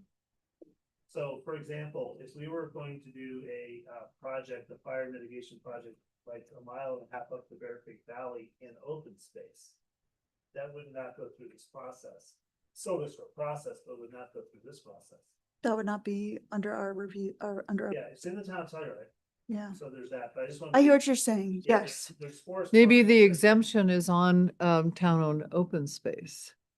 Yeah, or maybe it's just we're in a mood. I I'm think just- that's Yeah, gonna be. I intended it for the urban, like Yeah. that is what I put in Yeah. there is the, at the interface, basically protecting human life, safety, property. That was Yeah. my intention. But I think politically, people are gonna think every tree in Bear Creek is sacred, which they should not. Versus, We're not so- proposing anything there because basically anything that we would do in that small of an area would not have an impact on the large. Right. Forest around it. I also it's don't just think, I dying think there's an hillside. exception for open space. Okay. I will double check, but I believe that we don't regulate open space decisions through this part of the code. I will double check. Yeah. Yeah. Yeah. Mhm. But anything else? No, Nope, that and was thank great. you. All right. Okay, that was So a is great this discussion. staying here? Or are we putting in a chair review or whatever? Motion? Okay. You can decide if that feels appropriate to you. Otherwise, all projects, just go through the regular process anyways. Everything gets reviewed. This I is a do- really long, another one of these really long sentences. Yeah, sorry. May request an exemption, shall be reviewed by. Shall be reviewed by. Yep, Yeah, great. is that good with everybody? Yeah. Yeah. Okay, excellent. And Thank you. the reason why is confirming that it meets standards for removal, number one. Mhm. Number two, proactively protects the safety of the public, and three, reduces wildfire risk at scale. Great. And that scale basically means it's bigger than the lot in town. And it's bigger than an individual property. It's for public Yes. purpose. Yeah. Yeah. Okay, So does that clarify? Yeah. that does. Again, if you can make these specific changes, we'll, hear a motion for yes or no. But I think we'd like to see the wording. Yes, it's So going to you be a can- quick turnaround. So whoever is willing to look at said wording tomorrow morning quickly. then I will can be on take a input. plane, so somebody else needs to. Okay. Yeah. I will try to get it done tonight. Can we um, vote by email on it? No, No. but you could. We reach could out come to to me. town council. Well, they can reach out to me individually. If I Snapchat. missed something. Yes, so. If I make an error as to what you approve, Mhm. that would be correcting an error, not changing anything beyond. It's like, I must get it right. Yeah. And if I didn't get it right, I think that was. I would make the motion tonight pretty broad, to give Kristen the authority to make the changes that you discussed, as well as any other maybe changes that she thinks might be necessary. And if you do have it, this is not final. So if she does something that you disagree with, or you think does not match with the direction that you've provided tonight, please just feel free to show up to the council Yes. meeting or email her and she can present I can that present as it a once at change the before town council adopts. Yes. Good. Okay, Perfect. then I move to approve. To that- recommend, I move to recommend that town council consider amendments to the land use code adopting revisions to land use code section 3-505, maintenance, removal, or relocation of trees to facilitate the implementation of the Colorado Wildfire Resiliency Code as stated in the staff memo dated June 23rd, 25, sorry, that was a typo. Okay, June 25, 2026, plus the revisions noted by Kristen in the meeting of tonight. Todd seconds. Great. okay. Discussion? No. All Oh, right, you Kathy? have it- Well, no, Peter might have. discussion. Sorry, guys, my kind of general question you guys can answer quickly. I remember when we were here with everybody jammed in, P&Z and Hark. Yep. And Hark backing away for scheduling reasons that we could sort of capture this tonight. Was there anything that in that discussion, was everything captured, or did we? I just wanted somebody to say that, Spoke a little bit with Mark. okay, He couldn't be here tonight because Yeah. he's on a plane or something. But I talked to him after this came out and I think he was happy with it. And he Great. was one of the ones that's all I with wanted very to, specific changes. So I think we're on track to getting it where both boards want it to be. Yeah. thank you. And we'll send this out to both boards. No, For this you? is, They But relinquished this decision to us, Okay, okay? I'm just, in case one of them had a, But I think when we continue to work on They free, trusted us. this is, we're Yeah. just getting At this point. that they will be very involved. We'll have that same subcommittee or some version of Yep. that. But it was. do And you I have did its share it comment, with them Angela? before this. What's that? You Yeah, have she Mark's wants us to vote on comment it. or no? I'm finding it. Okay, Yep. motion, please. Yeah, we gotta actually Okay, vote on wait, it. we're getting one comment. All right, we're discussing the motion. What was the question? Mark, well, she wanted us to vote, but find Mark's comment to you and see what it said. I might have misunderstood it. Spell his name. SCHAM. SH. SHAM. Sheriff still with us? Sorry, no. Here we go. Revised proposed. Can you send incorporated changes? She's there. I do not see Peter's recommendations, which we agreed to further carve out Cheers. some town-owned land, including but not limited to areas along sidewalks. That was for the provision for for payment in lieu, so that doesn't apply. So But Yeah, I that's it. think we were excluding that and now we're going back to our standard where they are Yes. allowed to consider town-owned land if the town will right, accept it. and you had proposed, Kristen, that would probably involve a plan of public owned land and how that might be facilitated ahead of actually providing trees to an area so that make sure it meant Yes. meant the resiliency code, but also town intents. And I'm happy to share the response I provided to Mark because he also Yeah, I have that one. shared his comment to me if you want to hear that, but otherwise, yes, to what you just said, Angela. It's that implementing it in that way would require additional work in advance. We could not, say that we were carving out land. We would need to involve a number of other Right, departments. Public and, Works, Parks and yes. Rec, open space. That's a whole bigger possibility of project. identifying Location. Yes, and a plan. Yeah, I provided an extensive And sort of that's update. actually on the previous motion, the first motion that was Yeah. done Tuesday. Yeah. So, Great. Thank you. okay, so I think we're good. Any more discussion? Kathy? Yes. Todd? Todd, yes. Peter, yes. Charles, yes. Angela, yes. Now, she has also included some proposed next steps. The only one that I would add, which I did earlier, was to include arborists and landscape contractors in that public meeting. And I will absolutely do that, and I'm pulling up. Yes, I will do Okay, that. and then develop a wildfire resiliency plan for the town urban landscape was my fourth point. Kathy? There's a couple of things I have.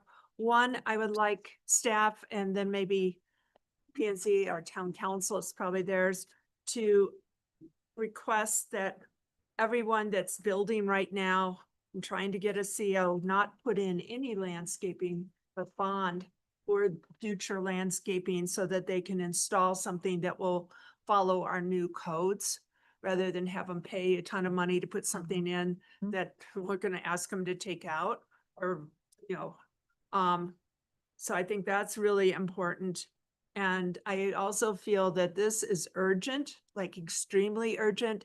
And as much as I want to go fast forward on the comprehensive plan, I think this needs to have priority over the comprehensive plan. Because we could have, a wildfire at any time. And if we take an extra 4 months to do the comp plan because we don't rush, but we do this one thoroughly, we might save someone's life, we might save buildings, and we would definitely be saving trees. And none of that's gonna happen. A comp plan is not gonna ever kill anybody. I think sort of, if I could sort of follow up on that. First, the bond for future landscaping, that's part of our future discussion, right? I just want to make sure these are all, okay, great. Yeah. And then for the comp plan, I believe that now that we are fully staffed, we can do both in tandem. And I would be very hesitant, and I certainly can't. I can't extend the comprehensive plan. We have momentum, we have a contract, we have a team, and we're right at the time where there are people here and we're going to do all that community engagement while we have them. So we do need to move that forward. But that said, I think with those extra meetings, perhaps we could just shorten to, if we're saying 2 hours, it's this much for the comp plan and this much for the land use code updates, and just stick to the schedule though, and not, I don't want everyone coming for 3 or 4 hours for those extra meetings. So we're gonna have to be very diligent about that. But I cannot slow down the comp plan. I do see prioritizing this one aspect of land use code updates. The rest will have to wait till 2027. I'm just So that's asking for the perfect. fire component. No, to- that's perfect. To get. I think we can do really both. Figured out and in place. We on need a that good map. way. We need to get on the ground. Yes, We need and I would be to- saying something completely different if I didn't have an amazing team Good. that we are available, able to now, Oh, their duties do is project. fine, guys. Yes, Yeah. exactly. Anyways. Okay. So, And then great. my other one comments related to that is to understand how involved the public cares about a lot of these things and trees that they're gonna go, nuts over.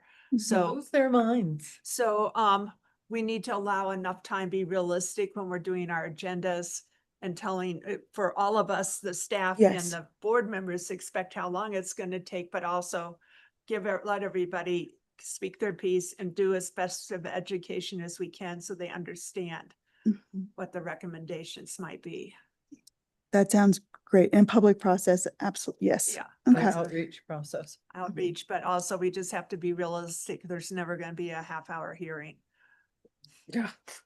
And Okay. you've mentioned Great. develop a plan for heritage trees, but I would also say to redefine hazard trees. Yeah, Yes. or update the. Yeah, just so everybody knows what we're gonna try to account. Change that, but. Okay, back to our agenda. Here, board and staff discussion. David. Proposal that he sent you to change the meeting. And if you could respond, would really appreciate it if we could move that. Great. Otherwise, anything else? Nope. That I is thought it. of one other thing.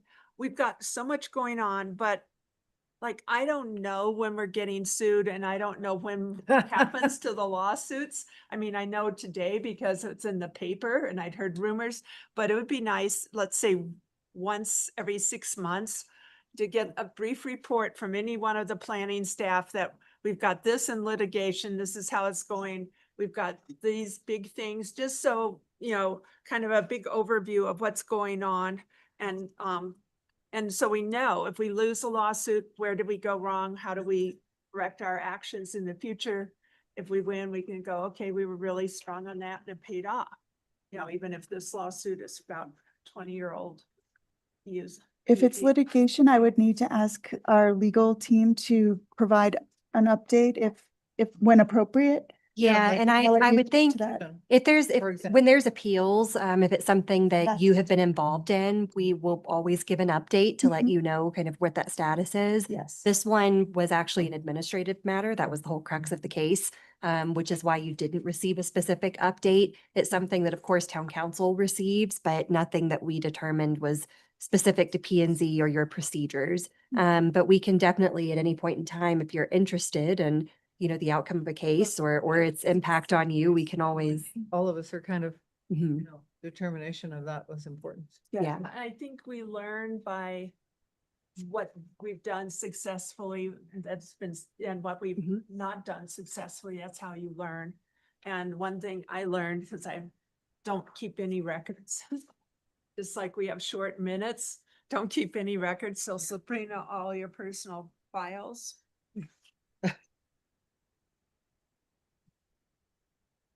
And if that's different, I mean, you could advise us on that too, but yeah, it's not a good thing. I used to think. Other than this last time when we couldn't get to Shandaken, so. Well, yeah, I mean, carrying forward, but after absolutely. the decision's made, Yeah. I don't want it. Okay, we don't want to hold you. I think we're adjourned. Okay. Unanimous consent without objection. I know too. I know. Good. Thank you. Very good, Angela.